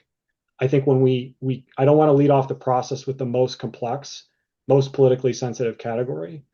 And when I get to that category, I want to know how much time I have left, because that allows me to maybe have a different conversation around discretionary public engagement. If we have 18 months left after doing hub and transition and we say, all right, we've moved quickly, that's gone well, we want to do some additional stuff here because we have the budget in terms of time and the calories, that's a different conversation to me than having it now. And when I'm staring out at a huge amount of work and I've got 1 to 3 years to do it and I want to do it with deliberate speed, having a conversation about supplemental discretionary public engagement and additional process to me doesn't feel like the right time. I want to have that when I know how much time I've got left to tackle residential.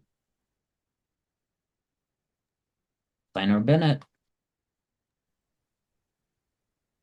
I think all of the options that staff put forward we are comfortable with, and so certainly starting with hub is an option. What's written there though are a few caveats, right? Is we still have not received the findings of our infrastructure studies. So it is possible, based on geography, that we would have to break up hub, right? There's 9 distinct areas. It doesn't necessarily mean all 9 of them could be serviced. We just don't know yet. So there is a fear that we would have to break those up and attack them differently based on geography of the city and infrastructure capacity. With residential, that is less of a concern. And then secondly, our plan does not just only say to increase supply, it says to increase variety as well. And so we have zones already that permit denser type of housing. What we don't really have is something that easily allows duplex and triplex and quadplex and these smaller units that are meant to also fit into single family neighborhoods and provide that missing middle, right? What's going to come in hub and transition may not be missing middle. And so it is supply, but it is also variety. And you are right. I will say in our conversations with the other cities, they have been keeping track of it, and it is a much slower turnover, right? When you go from 1 to 2 1 to 3 units, right? I think they were all saying as they're tracking it, it's about 2% that they've seen. So it would yield a much smaller number potentially, but it would increase a type of unit that we don't have a ton of. Can you clarify for me when you say easy? Because rezonings don't seem easy to me. But that's staff's recommendation, is to create a floating district that a petitioner like myself to take my single family dwelling and create a triplex out of it would have to come for a rezoning. And then if I'm doing a rezoning, would I be required to do site plan? And if I'm required to do site plan, do I have to go through the whole list that you showed us at our last work session? And then am I subject to the same 280 days?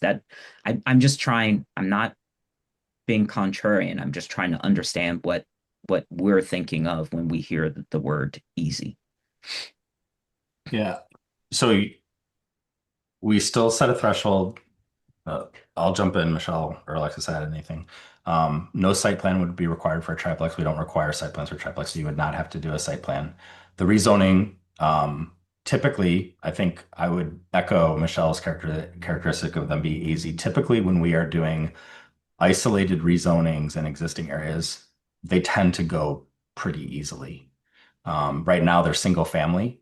The thought is, I would envision them if we've created some district framework that meets our goals for that, then that would be similarly. I think the challenge to you as a property owner again today is absent that, what would your options be to pursue that?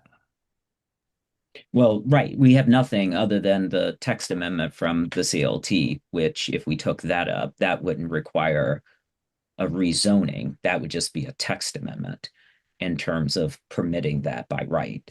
So long as we've also accommodated the lot size, the minimum lot size for your dwelling. But I would suspect when you get into the petition, if it's actually going to come to the table, which I think Ms. Lorenz asked how long that petition would take to get to the table, that if they're submitting that as a petition, we're going to hear that no matter what.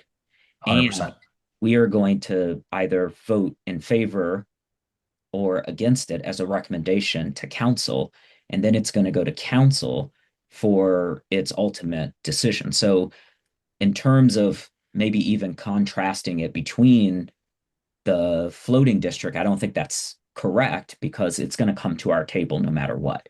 But we just don't have a sense of when it's going to come because you have to evaluate it, make sure it complies with the law. I imagine that's when you're going to deal with some of the minimum lot and the minimum lot area. And so there might be revisions back and forth before it comes with your recommendation for approval or rejection. And then it's going to go through that process, right? Yeah, okay. I think that's a good overview. Okay, go ahead, Planner DeLeo. You look like you want to say something, and then I'll go to Commissioner Adams. I was just going to point out that the CLT amendment is essentially asking you to make the residential land use category. That doing the work that they ask and to make it right. And so this would, the process will not be nearly as simple and easy. The questions that we will have to go back and forth to get it right will take a lot of time. And what at the end it will have the effect of is we will have the residential land use category that is recommended by the comp plan. When we won't even have to rezone. We won't even have to rezone. It will, by default, the R1, R2, and R4 districts will become our residential categories. They will be flattened. They will become identical. And we will be doing option three. The floating residential, which is not necessarily this is not the only answer. The floating residential would mean that you have control about about what targeted areas of the city should be. If the district is created, and I will say that the process that must be followed, we establish the process. In creating the floating residential district, if we do this, we can also address the process. Do you need a site plan? Do you not? Do you need citizen participation or community participation, or do you not? So we can make it much easier. We can address a lot of the concerns, but I did feel compelled to point out that fulfilling the CLT amendment will be creating the residential land use category, and it will be implemented without any rezoning, full stop. So just so that I understand you, and I have Commissioner Adams and Dish in the queue. Mhm. Uh, you're telegraphing to us your approach to the text amendment. You're saying in order for the text amendment to move through your evaluation process, you're going to effectively evaluate it in the way that you just described. Well, if you probably, Okay. right? From my understanding, what they're asking for is to flatten all of the districts and allow these particular things.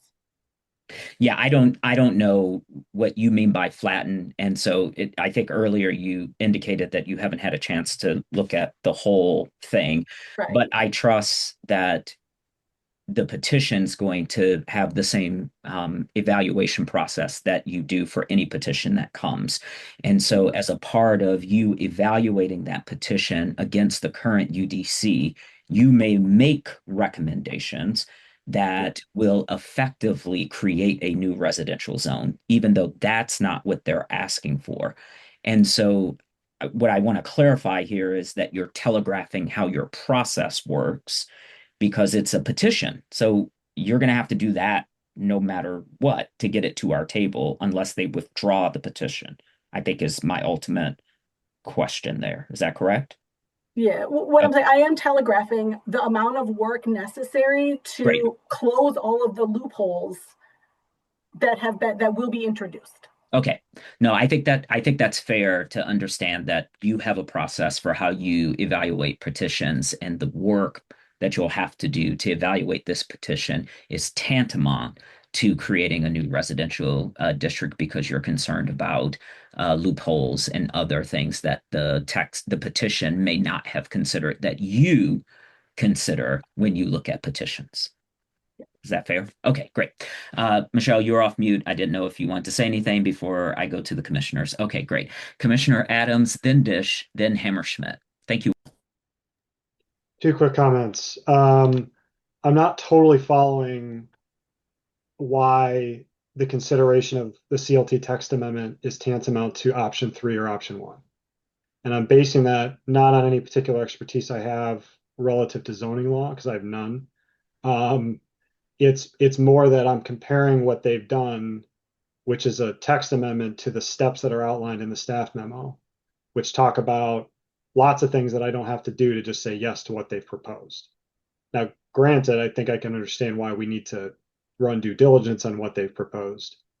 But I think if there's a constraint around, and I'm thinking holistically here about our process where we said no to their ADU amendment, I'd almost rather go back and reconsider that if the choice I'm facing with is say no to the CLT and sequence this the way that we think is appropriate without consideration of what they want and do their ADU amendment versus get dog walked into doing the most politically sensitive, hardest to do category first because we have sort of a resource issue in terms of how much work we can do at any given time. If there's a resource issue associated with it, I think that's got to get sharpened and maybe escalated to council because we really should have a free hand here to say, well, we think this is first, this is second, this is third, and have a free hand to say yes or no to the CLT proposal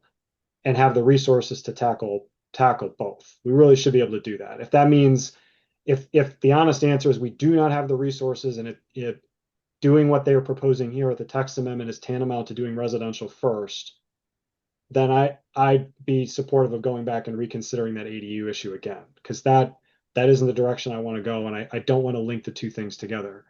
With respect to infrastructure, the point that Michelle made, and I used Michelle instead of Planner Bennett, my understanding is that infrastructure report is we're going to get that in 2 months. We're going to see that in June. So to me, that doesn't feel like a reason why Hub has to wait. We're going to get that. If we make a decision on this at the end of this month, we're going to have barely started the work on Hub before we get that report. So unless there's something I'm missing, I don't view that as another reason to sort of change our thinking on sequence. So you made comments, but did you have a question that you wanted staff to respond to before I move on? Nope. Oh, thank you, Commissioner Adams. Commissioner Dick. Thank you. I think I need clarification because there must be something. There's either something that I do understand or something that I don't. But on my reading of the CLT memo, they ask to allow 3 units in R1 through R3. They ask to allow 2-family, 3-family, and townhouse in R1 to R3. And on page 7, where they're redlining the table that Brett showed us, that Mr. Leonard showed us, that has the minimum lot areas and minimum lot area per building, they do not change those. So what they are at, this is not simply a matter of due diligence or process. What they are asking for requires a pretty big amount of detail that their proposal may, or at least what they do to the table doesn't address it. Maybe there is something in their memo that I'm not understanding that they feel they've done to address that. So I think the idea that, are we being thorough in reviewing this, or is staff telling us the steps that it would take to do what they're asking for? And what I've heard more than once from staff is it would be easier to do this fresh than to do this within the constraints of our existing UDC. It's actually not simple to just make it, or it looks more constraining. And then by flattening, it means that anybody can do this anywhere. And that is what we're hearing concern about from the public. So I'm trying not to jump to conclusions, but I'm feeling like this text amendment isn't what we wish, which is a quick way to get the floating zone. You started by saying you needed clarification, but I don't know that you framed it as a question. The clarification that I would like is they are asking, is what they are asking for possible in the way that they outline it? Because I see them asking for allowing 2-family, 3-family, and townhouse dwellings in R1 to R3. And I do not see them addressing the problem of minimum lot area per building on page 7, which is where they have that particular table that we were shown recently. All right, so Mr. Leonard or Planner DeLeo, before we go on to Commissioner Hammerschmidt and Lee. Yeah, so I want to be clear, they address lot areas in their proposed edits. They basically say, I know the UDC says minimum lot areas in these districts, but they won't apply. And I don't, if I'm presenting you the recommendation right now, I would not advise that you adopt a code that says ignore other portions of the code. There's a couple, I just want to be clear. I think Alexis laid out a process. I think the timing of this is really beneficial in a way and really challenging in a way. We could turn this around quickly to the Planning Commission and say, yeah, we don't advise this kind of language that says ignore provisions of the code.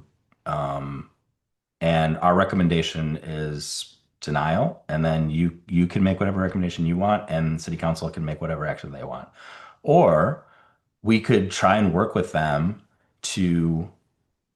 or we could work with you to try and develop a district that's going to get the outcomes that we desire as a community. And we might not want that framework to be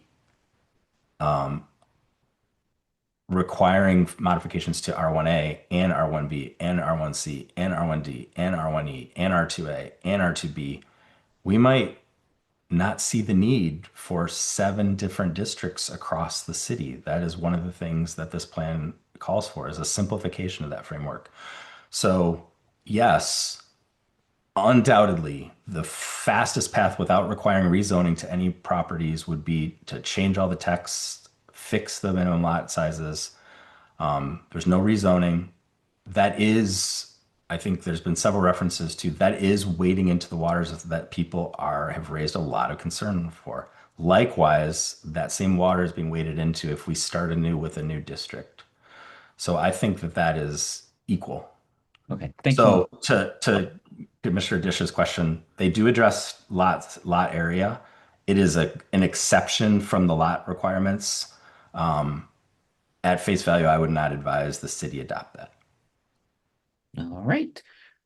Commissioner Hammerschmidt and then Commissioner Lee. Thank you. And since this is a working session, I'm operating under the assumption that we're trying to wrap up, I guess soon, because it's almost 9. So to that end, I have Yeah, a question. we're usually at 2 hours. Mr. Leonard and I exchanged no fewer than 12 emails, given the public comment about this might be slightly longer, I can but go we all night. are yeah, we're gonna land the plane and then have another opportunity for public comment. So go ahead, So my Commissioner. question sort of in that vein to staff, given Commissioner Norton's comment at the beginning about like how, like hopefully we're going to come to some sort of decision tonight about like what order to do it in, which I don't think is happening. And then Commissioner Adams' point about like it would be great to figure something out by the end of the month. Do you have a plan for us to do that? Like, does that seem possible, given what you're hearing in this discussion right now? And then I do have a comment that might just muddy everything. I don't know. I don't hear unanimity from you, so by the end of the month seems challenging to me. But we are here because we want to get started. I'm not like I don't want to like we tried to provide several options here. Um, we want to get moving. So having it doesn't feel possible to me to have all the questions and prioritization done by the end of this month. But we are here. I tried to address all the questions that came up. I tried to give you all the information. It's complex. There's no right way or wrong way. Having some direction out of this meeting, frankly, even without a vote, helps us to start putting our resources into, okay, this is what we're hearing, so this is how we're going to start moving forward. And then based on like reflections from tonight, I don't even know what we're giving you, but it would like when would be the next opportunity you think for us to discuss this as a group to sort of keep this ball moving?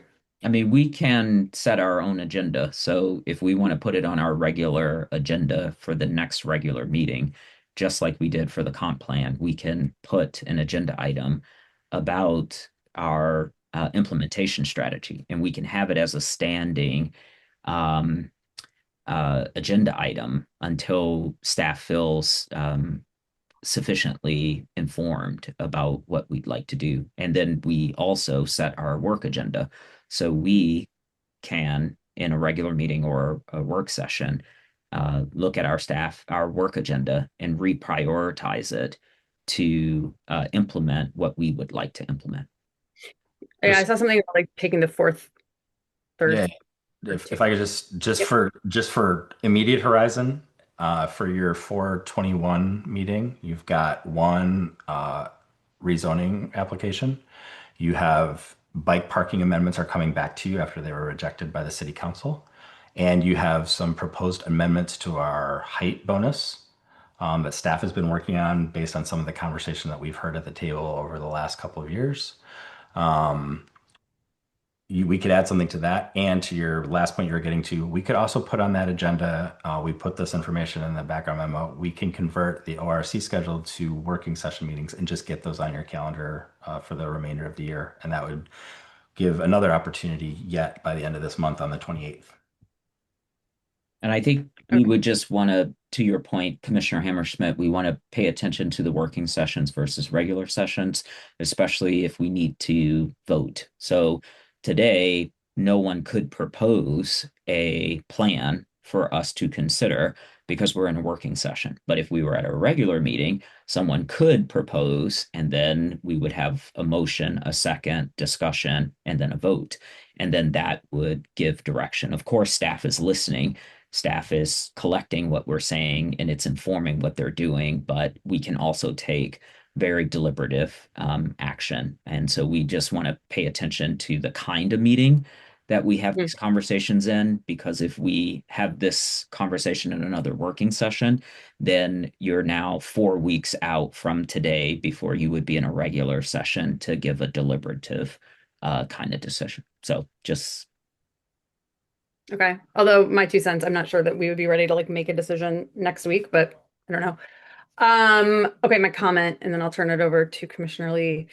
I think I'm more agnostic on the order as I am about the process. And I think regardless of what is started with, hub or residential or transition or however we do it, or floating or whatever, I think it'd be really important to start whatever engagement process we think makes sense sooner rather than later. I think we got a lot of heat, valid or not, for the engagement process the first time, and I think it's really important to me that there is a lot of transparency as early as possible about what could be happening, particularly in residential and transition. I think Michelle said this earlier, something about like sort of rebuilding trust with the city. And we hear a lot of comments, but we hear from a lot of the same people.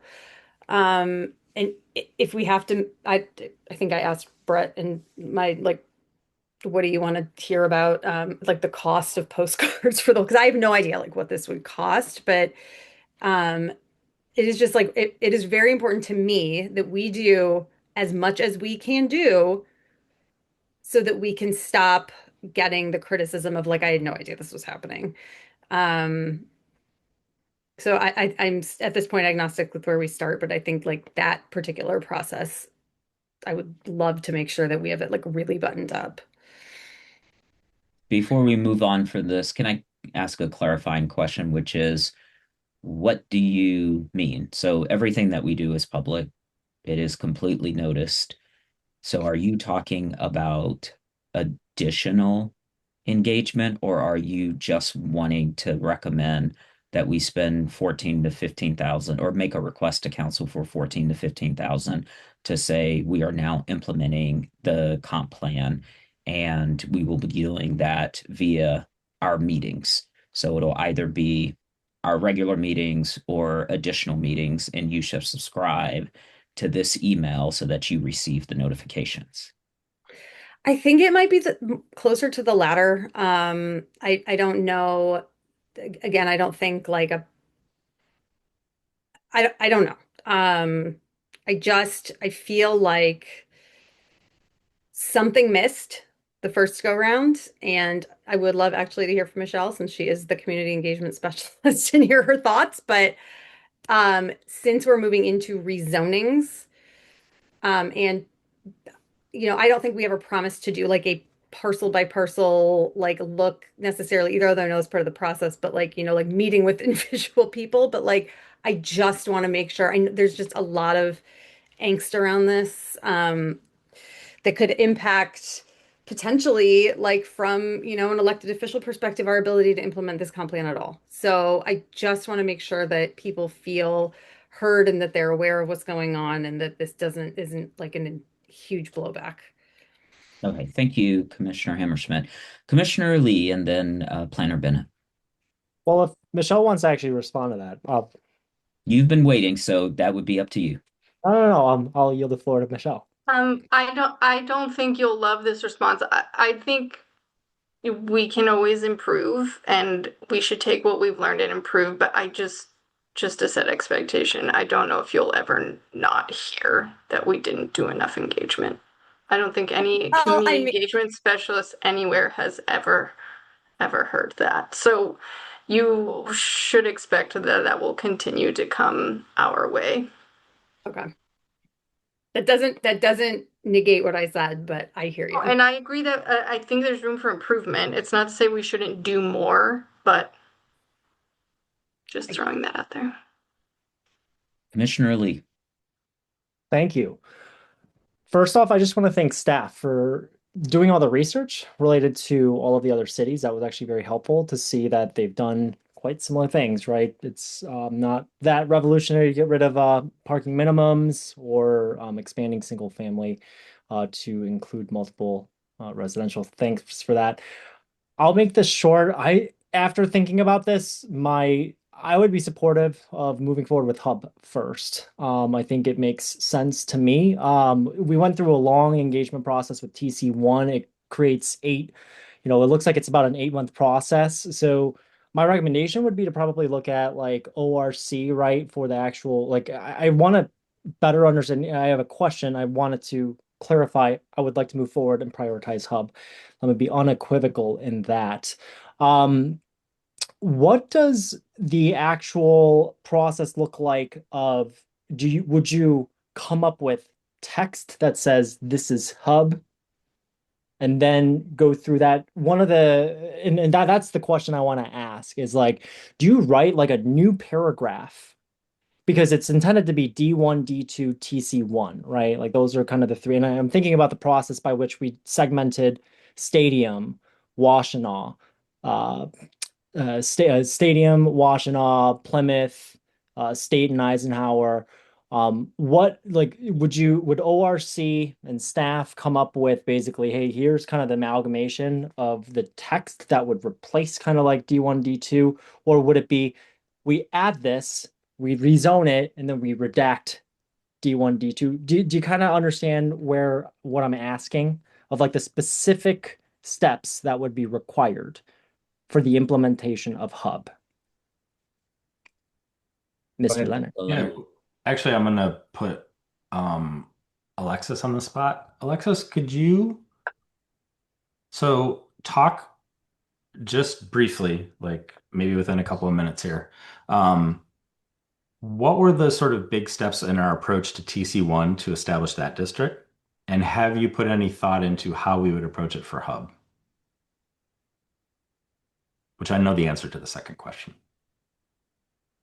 So we approached the TC1 district almost as a floating zone, to be honest. We crafted the district.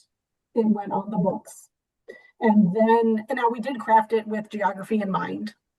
And then we went about rezoning it.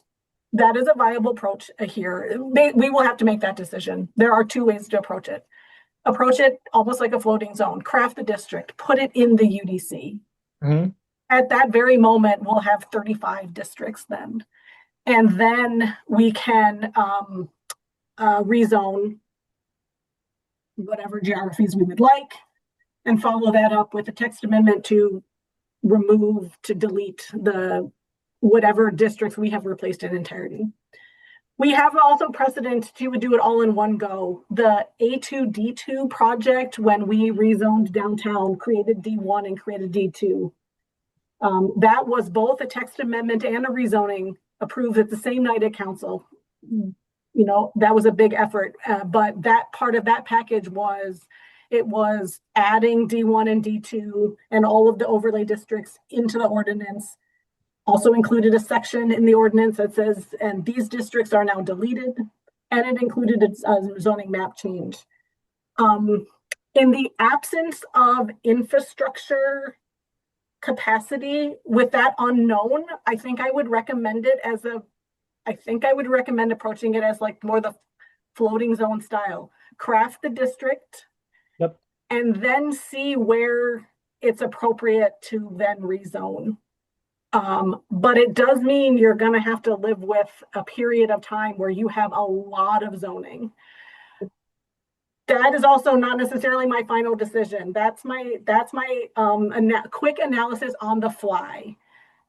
It's a matter of priorities. It's a matter of risk tolerance or time tolerance. It's a matter of resource allotment as well. Got it. Thank you. Are you still going, Commissioner Lee? Oh, sorry, Mr. Leonard.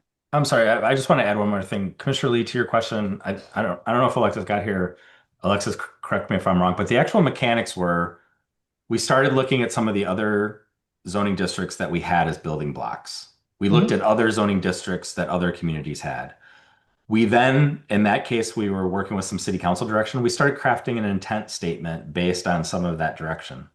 Then we started, in our case, I don't recall that we found a lot of external examples of zoning districts that seemed to be perfect to what we were doing. So we did a lot of synthesis, frankly, of our some of our commercial districts and our D1 and our D2 districts. And so the actual process of creating that district, I mean, I think Alexis did a good overview of that process, but I would say that we spent a lot of time taking multiple examples and starting to mesh them into what became the TC1 district. Got it. Yeah, super quick. We started like sort of from scratch. We started with a blank piece of paper for TC1, and we just started, well, how can you zone? You can zone by overlay. You can zone with a traditional district. We can take one of our existing districts and morph it. We could create a third district. And we narrowed it down by then. You know, we all worked as a small group, and we made those decisions. We said, no, we're not going to do an overlay district. No, we're not going to do this. Okay, now let's do this. Great. Now, what do we have our marching orders. Now we cherry picked from existing districts because we chose that. We started with a blank piece of paper and we chipped away. Gotcha. That's helpful. I wanted to make where after having thought through this and here's something that I also would love to see go in parallel.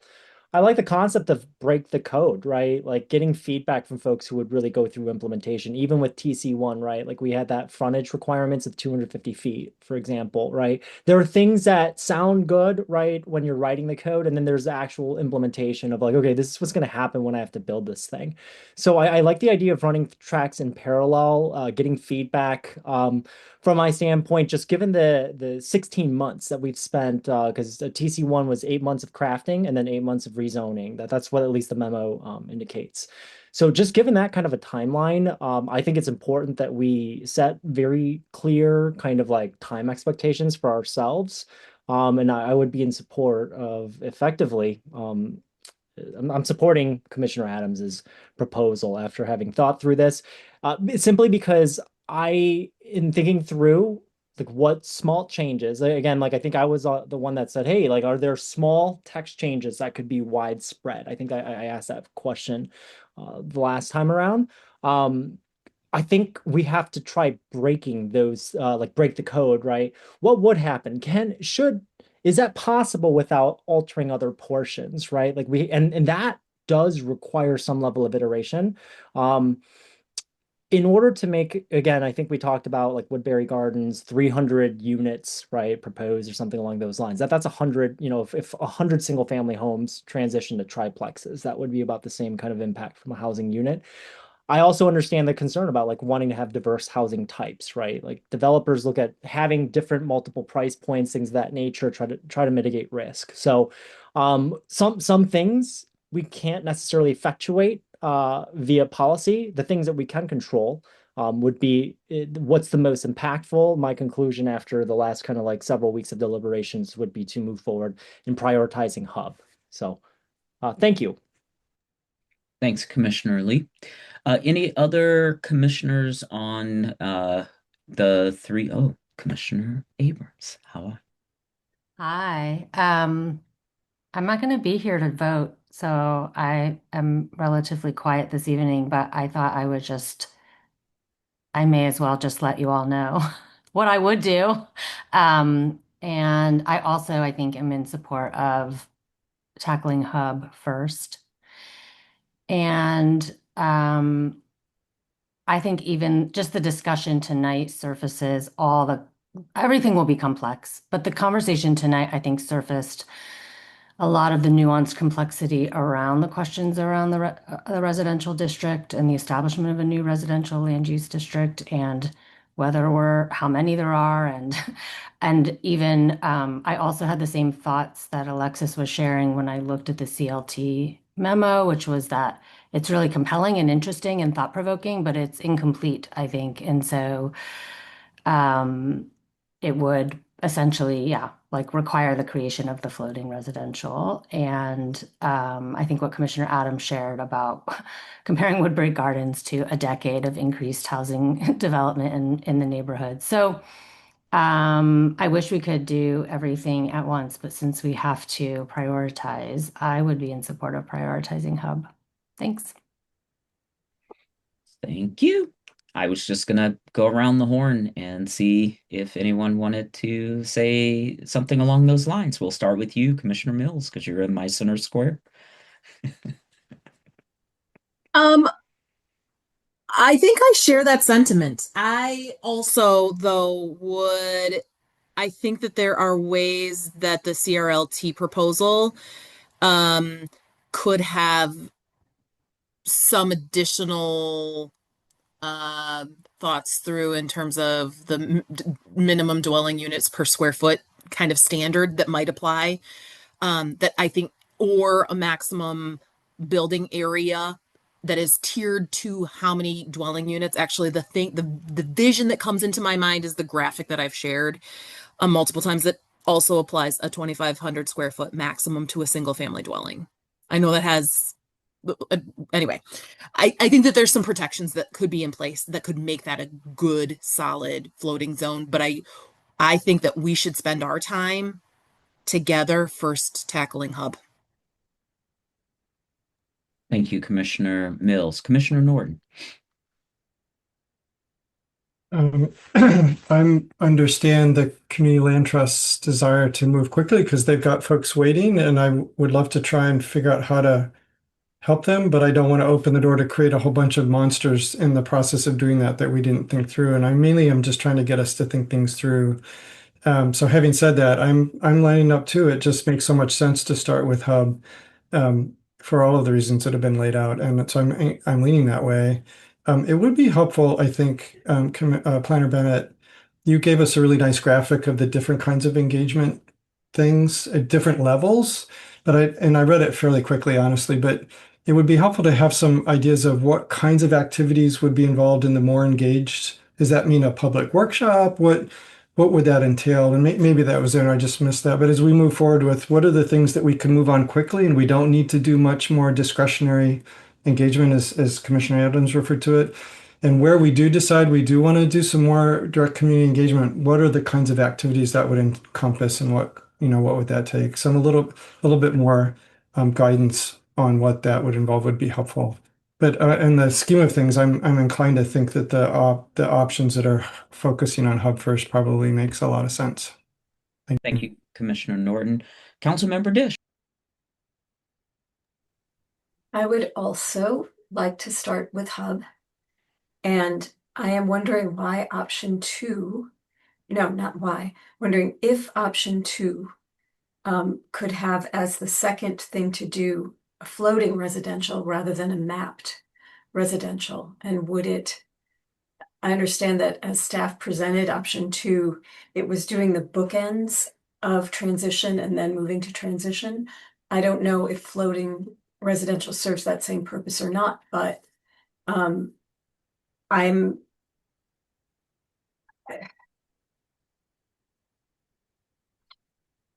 I am totally persuaded for starting to with Hub. I had thought that we would have a more systematic discussion of our priorities. And I think one of the reasons why there seems like a little bit of a lack of clarity around where we're going, although I do think that we are landing on Hub first, which makes a lot of sense. But I think why it may sound like we're a little bit all over the place is that we haven't systematically nailed down. It seems like we've got two things that we care about.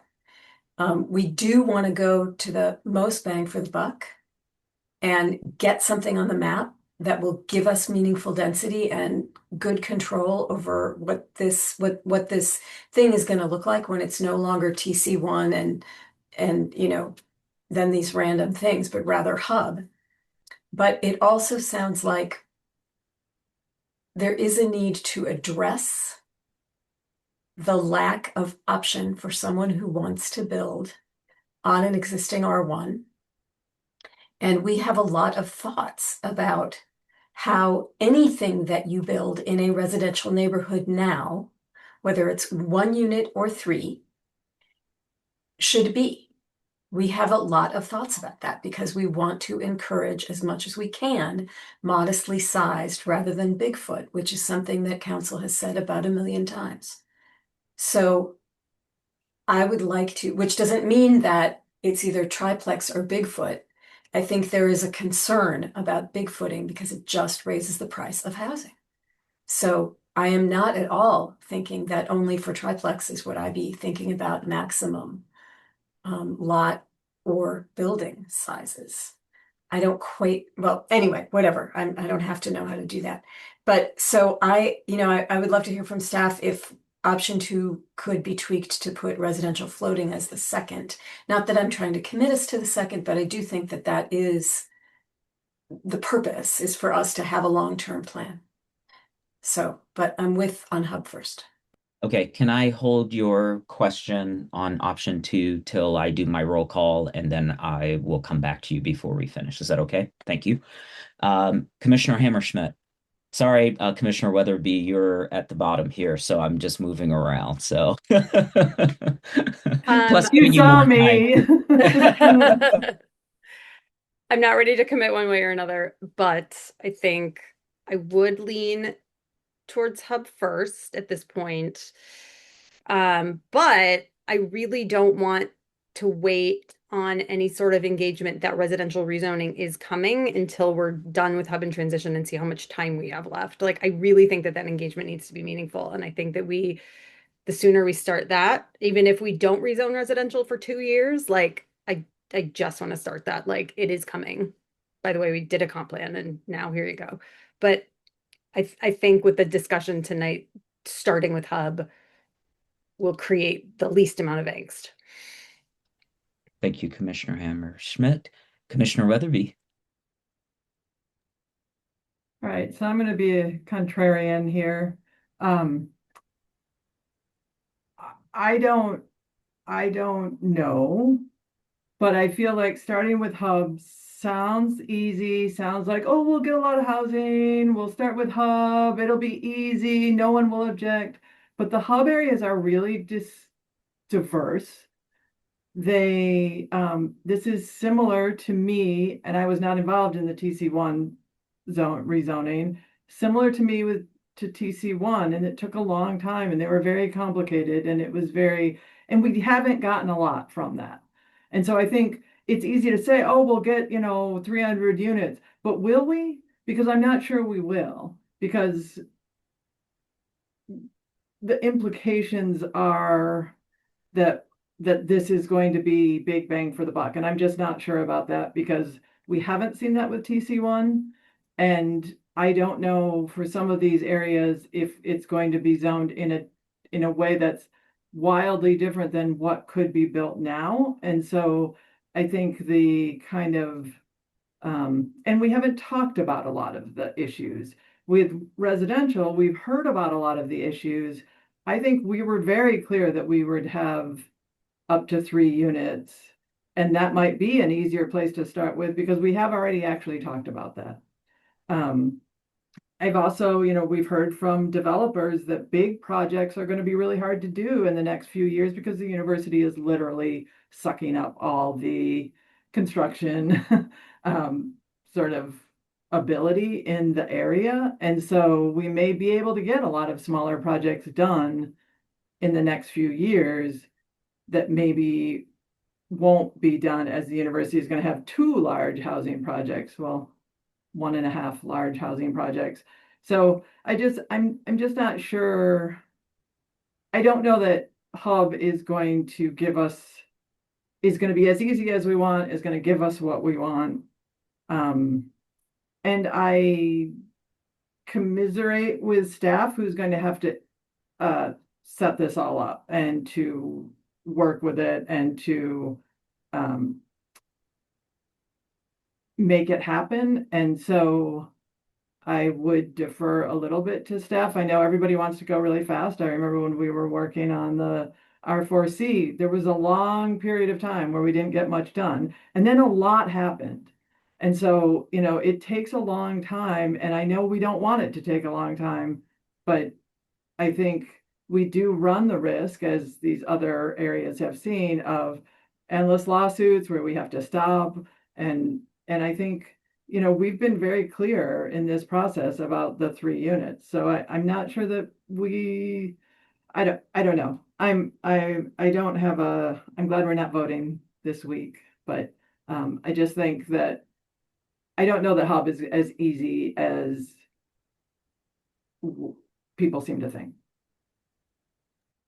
Thank you, Commissioner Weatherby. Commissioner Adams, I didn't want to overlook you like I accidentally overlooked Commissioner Hammerschmidt when I went around the table and asked everyone's opinion, and I am still apologetic for that, Commissioner Hammerschmidt. Hub first, transition second, residential third. That's my preference. Great. For my part, I would like to do Hub first. I think the Community Land Trust is coming as a petition unless they withdraw it. So we will see that whether staff recommends it. According Mr. Leonard said, as it is today, he wouldn't recommend it. That's not a decision. I know he's just talking with us about what he has on the table, so I'm not committing you to that. So I think that's going to happen, and it's just going to happen in its course of time, like every petition that comes to our table. So having Hub come first, then transition, and then residential is my preference. I do want to just note a couple things. Before we go back to Commissioner Dishes and then end this discussion and go to our last public comment. One, Commissioner Hammerschmidt, you asked at the beginning about the Charlottesville zoning. They were sued by residents.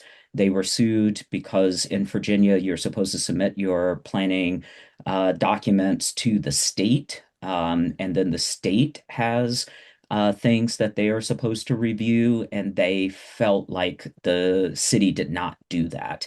And it was actually around traffic.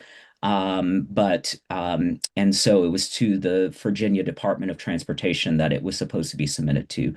The judge then vacated the whole planning, and for a period of time, they had repealed their old planning and they had implemented their new, and then the judge vacated it. And so for about a few days or weeks, they had no zoning, which is exactly what I have been advocating for, just unzoning everything. So that was really exciting. And then the city attorney didn't file a paper, and so that caused some issues.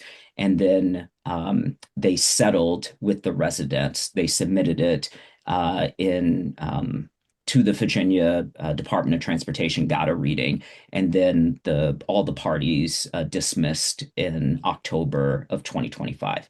Mr. Leonard, were you going to correct something that I misspoke? I was just gonna, no, nothing was wrong, but actually, Charlottesville actually contacted the state, and the state it said, actually, nobody does that. Don't bother. So, but it was still in the statute, and that was the price, that was the precipitous for that lawsuit.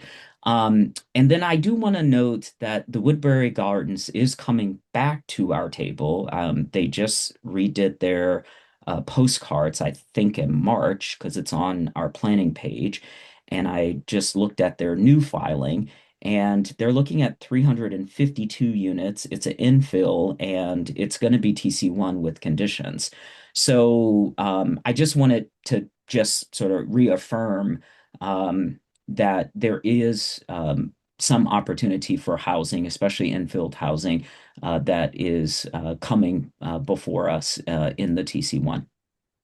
So I've really appreciated our conversation tonight. I've learned some things. I've taken some notes on the things that I learned, especially around the minimum lots and the minimum lot areas. This is why Planner Delia will always reign as the sort of the purveyor of the UDC in my mind. And then I think I also heard, just as I'm chairing the meeting, I've heard two commissioners in particular, Norton and Hammerschmidt, ask for um, more engagement than is required, and we have not yet defined what that more engagement than is required is.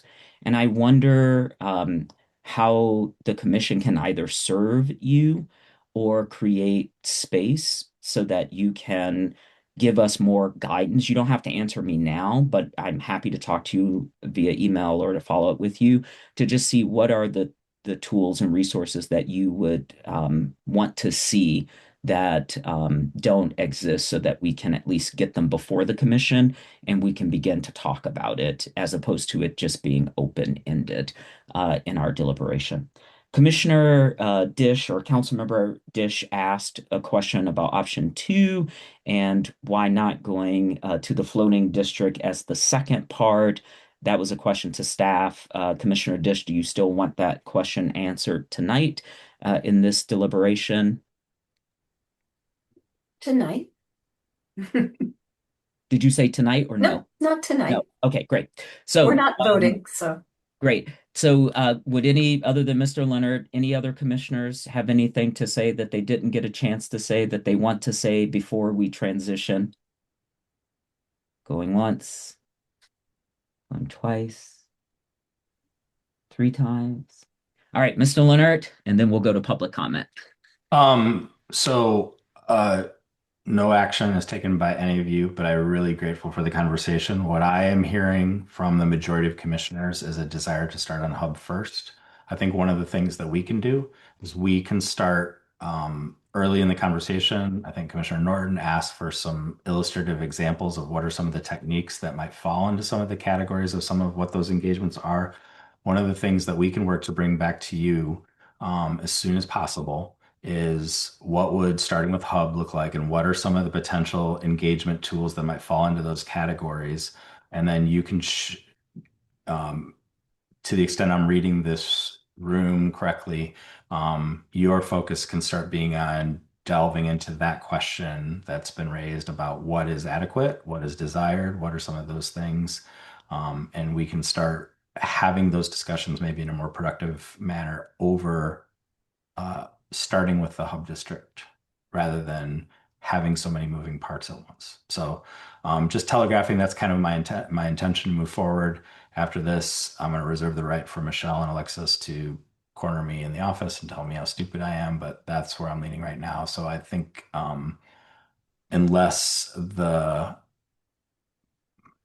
hopefully we don't get this tornado, that's what you'll be seeing next to us is some thoughts about how we move forward with that, what that timing looks like, and then we'll present to you some options about what that engagement might look like.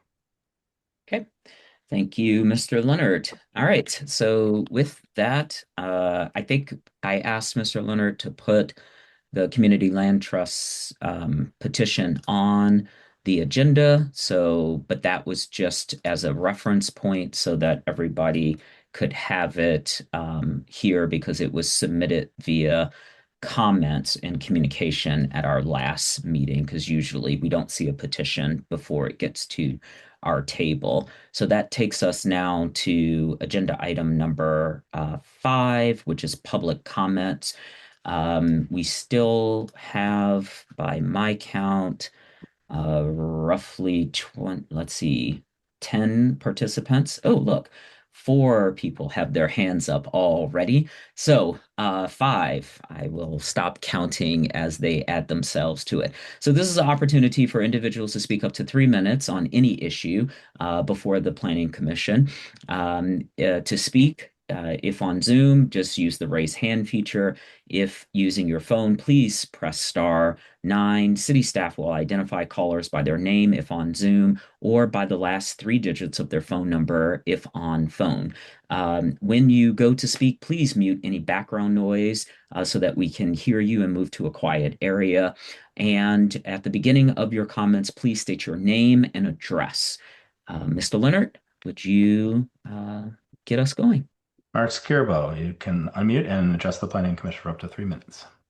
Hello, Mark Skirbo, 2017 Fair Street. We started the comp plan rewrite process, I think originally in 2019, and it was delayed. And then we restarted that process in basically the end of 2023. So we have been doing comprehensive planning efforts and public engagement and thinking and planning for multiple years now. And we have paused the plan. We are over a year late from our original projections and have spent thousands of dollars on extra consultant time to do additional public engagement, to do additional conversation around these ideas. And in that time, there have been real people, not imaginary people, but like real neighbors who serve us in hospitals, who serve us in our schools, in our libraries. And those are real people who have had to move out of their homes and out of the city because they can't afford the rising rent. People who have been displaced from their homes and probably into their cars, and worse, onto the street. When I think about housing and when I think about people, like there are specific people I think of who are constantly facing trade-offs, financial trade-offs, when their health insurance premiums go up of can they afford to stay where they are? Do they have enough money to fix their cars that might be falling apart? People are making real trade-offs about their safety because they can't afford rising rent. And so when you think about monsters you might be creating with rezoning that is too fast or slapdash, I would just ask that you think about and perhaps specifically define what is the harm, the real harm that you're afraid of when you consider a zoning change or consider an ordinance change. And keep those real people in mind who are being displaced every month, every year, while you continue to deliberate. Um, I guess on to the details. Yes, I'm also in favor of starting with Hub because it seems like it's going to provide the most housing options immediately. The Community Land Trust text amendment, I think you should also take up and pass. 30 more seconds. Thank you. Um, we often say, don't let the perfect be the enemy of the good. And I think that community land trust text amendment is exactly that. It doesn't fix every issue with our residential category. It is not addressing every single detail, but it works quickly to allow a little bit more housing while you do some other work. And that little bit more housing is specific individuals who are able to stay in our city. Thank you. Thank you.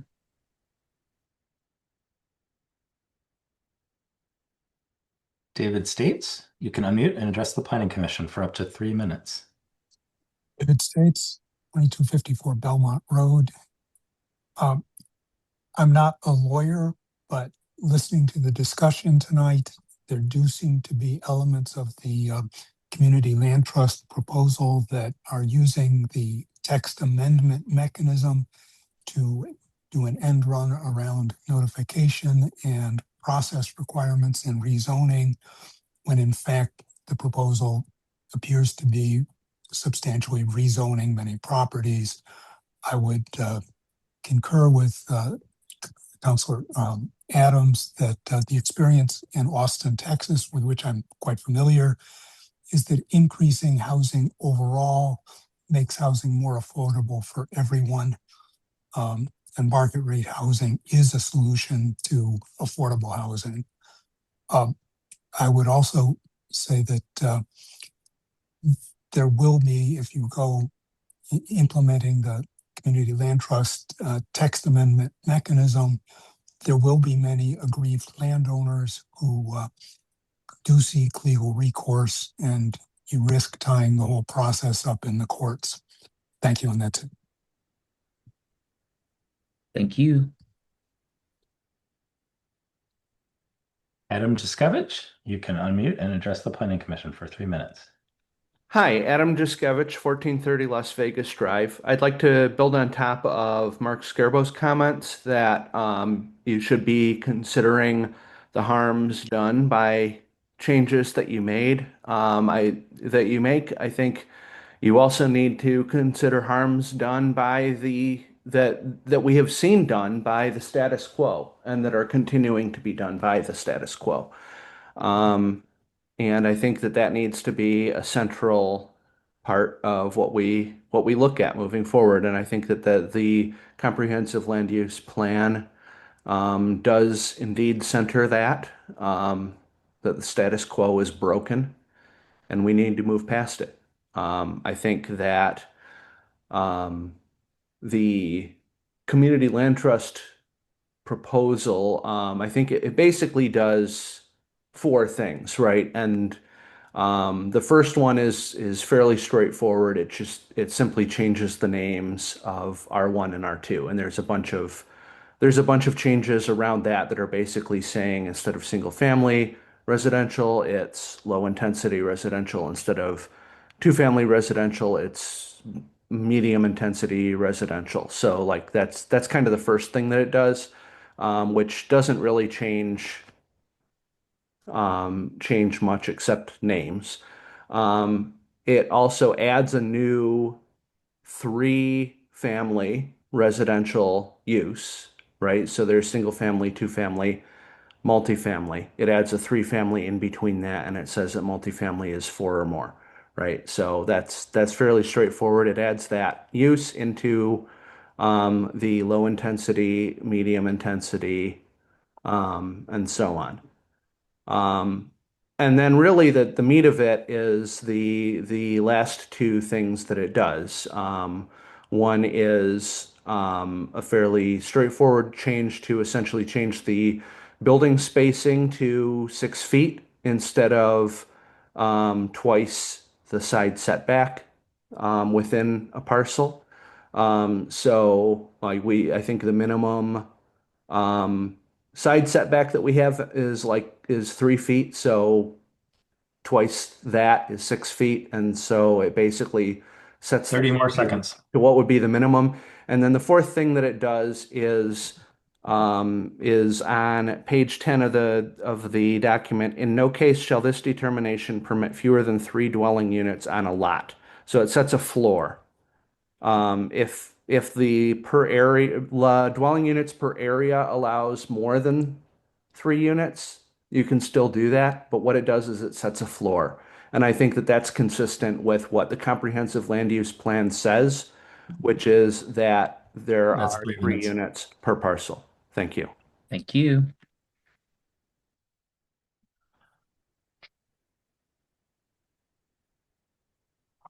Will Leaf, you can unmute and address the Planning Commission for 3 minutes. Hi there. I was involved in the TC1 project when it got started many years ago, and I'd like to share some notes from that process that I think are relevant now. For one, it was very slow, and the staff document talks about that. I think, I mean, it was at least 5 years. And then also, the end product was way too impractically strict to have any building realized. And then it took multiple rounds of amendments over years to chisel away at those rules until anything could get built. And now you've, as you've seen with the Woodbury Gardens rezoning, it's still not flexible enough to allow the Woodbury Gardens project of like an infill 350 unit building on a transit corridor. So do not use the TC1 process as a model would be my advice. It's been painful to watch that process, and many of you saw it as well. So we need a different model. And the Adams resolution does that different model by starting with a simple baseline and asking for justifications for those extra barriers to new housing. And instead of dithering, it starts the engagement process right away by saying, we're going to talk about different issues within the district and solicit public feedback. So please don't let option 2 in the staff memo serve as a substitute for the Adams resolution, because the Adams resolution has really important process elements that are going to prevent the problems of that TC1 process. So that's my first point, is that please look at the Adams resolution, look at option 2, and think about which one's going to be in the better interest of the city. And I think you will find the Adams resolution is. As for the CLT amendment, it was put forward by the planning manager that because it would put a floor on the number of units allowed per lot, that would be saying to ignore the rest of the code. That actually doesn't make sense, because throughout the code, there are floors to formulas. For example, there's the front setback, which is set by the average of nearby established front building lines, but not to exceed 40 feet. There's a cap on the formula. The TC1 height limit is a formula. It goes up and it goes down, but there's a floor of, I believe it's 3 stories. Actually, no, I think it might be 55 feet. So a floor or a cap to a formula doesn't mean that anything 30 more is seconds. ignored in the code. So I really appreciate staff preparing the different options. I know we're all doing our best to advance the interests of the city, but I think it is worth being critical in distinguishing the Adams resolution from option 2 and to avoid all the mistakes made in the last 10 years of the TC1 process and doing it better this time. Thank you. Thank you.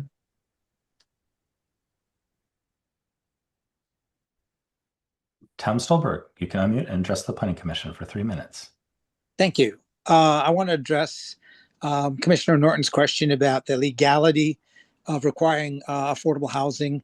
Yes, it is legal, but I will, of course, let you verify that with your city attorney.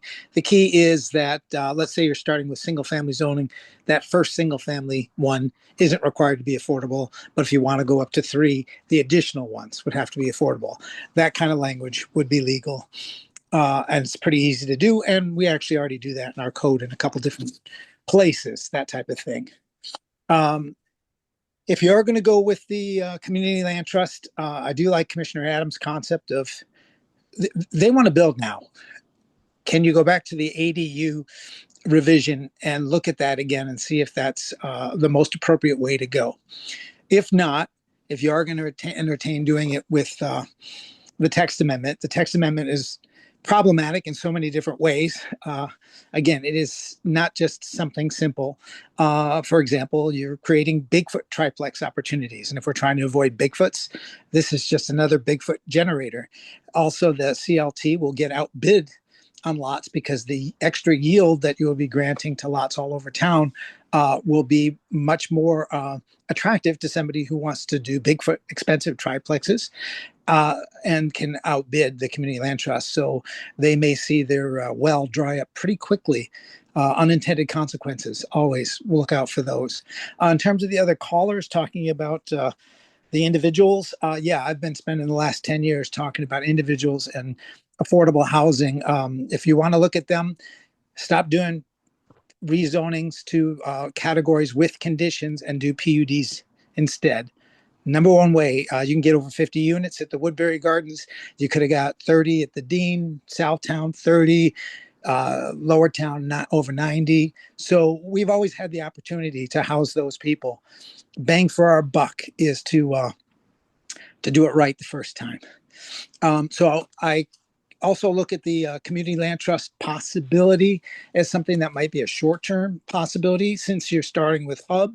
If we want to help the community land trust and do something that would essentially be replaced when we did, say, floating residential afterwards, there's an opportunity to do that again, to do that there. But again, 30 more seconds. I stress that to do it right, we need to make it only that the extra units above what the current standard is would be affordable. Otherwise, you're going to get Bigfoot expensive units and the community land trust will be out of business because they won't be able to buy the next round of lots, but they'll get a couple in now, but a couple dozen, excuse me. So please do it with diligence. Thank you. Thank you.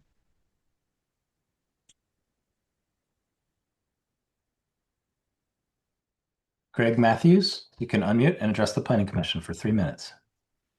Good evening, Greg Matthews, Brooklyn Avenue. Thanks for meeting tonight. Thanks for this discussion. As others have said, there's a real urgency to implementing the comprehensive plan, and our community has waited a really long time for relief from the rapidly rising cost of housing. The number of homeless individuals and families is surging. So I was really encouraged by your discussion tonight. I can tell that you all are sensitive to the toll that this crisis is exacting on our community. So sincerely, thank you for wanting to do this right and to do it with a sense of urgency. Thanks to staff for digging into other cities' experiences and hearing about lawsuits that have occurred. I will say that, not that I'm an expert in this, but I would fully expect a lawsuit almost no matter what you do. I mean, I think you obviously need to be on the right side of the law. That is what you will do. But I would not make yourselves timid about the actions that you take in order to avoid a lawsuit. I would expect a lawsuit no matter what. I also want to register my support for the A2CLT text amendment. You're going to have to vote on this one way or another, regardless of the order of the new zoning district. So it's not like we could do a floating residential district instead of this. I think we have to answer this petition. So, have the legal review of that and please try to find a way to make it work. I mean, let's allow affordable housing. This is a suggestion to allow affordable housing in exactly the way that the comprehensive plan suggests. And probably the questions that had the most engagement with the public were on 3 units instead of one, same height limit or 3-story height limits, right? So this is something the community is ready for. Um, so I just heard something novel to me, which is the idea of a Bigfoot triplex. The problem with Bigfoots that we're all complaining about is that single family housing can be expanded to the greatest extent of the bulk controls, and that supersizes the price of the housing per family or per household. A triplex would divide that cost into three, essentially. The land cost would be shared across three households, and that's why the Community Land Trust wants this kind of change. And of course, we can't control who buys property. We can't favor particular 30 more buyers seconds. in our zoning process. So, yeah, I look forward to the CLT text amendment coming forward and hope you all are able to find a way to make that work. Thanks so much for all your work. Thank you. Jirka Latis, you have 3 minutes to address the Planning Commission. Good evening. This is Jirka Latis calling from the First Ward. I just wanted to express support for the CLT proposed text amendment as written. It is far from the end result we need, but it is a small and reasonable first step. I would encourage everyone to actually read the text of the proposal. It contains 0 changes that would affect neighboring parcels. It literally just allows the construction of 3 kitchens and 3 front doors instead of 1. The comp plan unequivocally states that triplexes will be permitted by right citywide, regardless of lot size. And we've already had years of engagement on this particular question.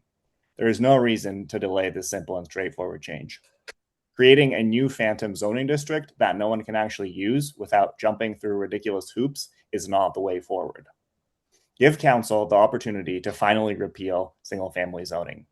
We can save the drawn-out debates on setbacks and heights and minimum lot sizes for after hub and transition areas are done. Frivolous lawsuits will be filed no matter what, and the sooner they are filed, the sooner they can be dismissed. Thank you again for your ongoing dedication and tireless work. Thank you. Mr. Leonard, you and I see that there are no additional hands raised. We are once again on the same wavelength. But let's invoke Chair Lee and count 1, 2, 3. I shall close the public comment and adjourn our meeting. Thank you all. Have a lovely night.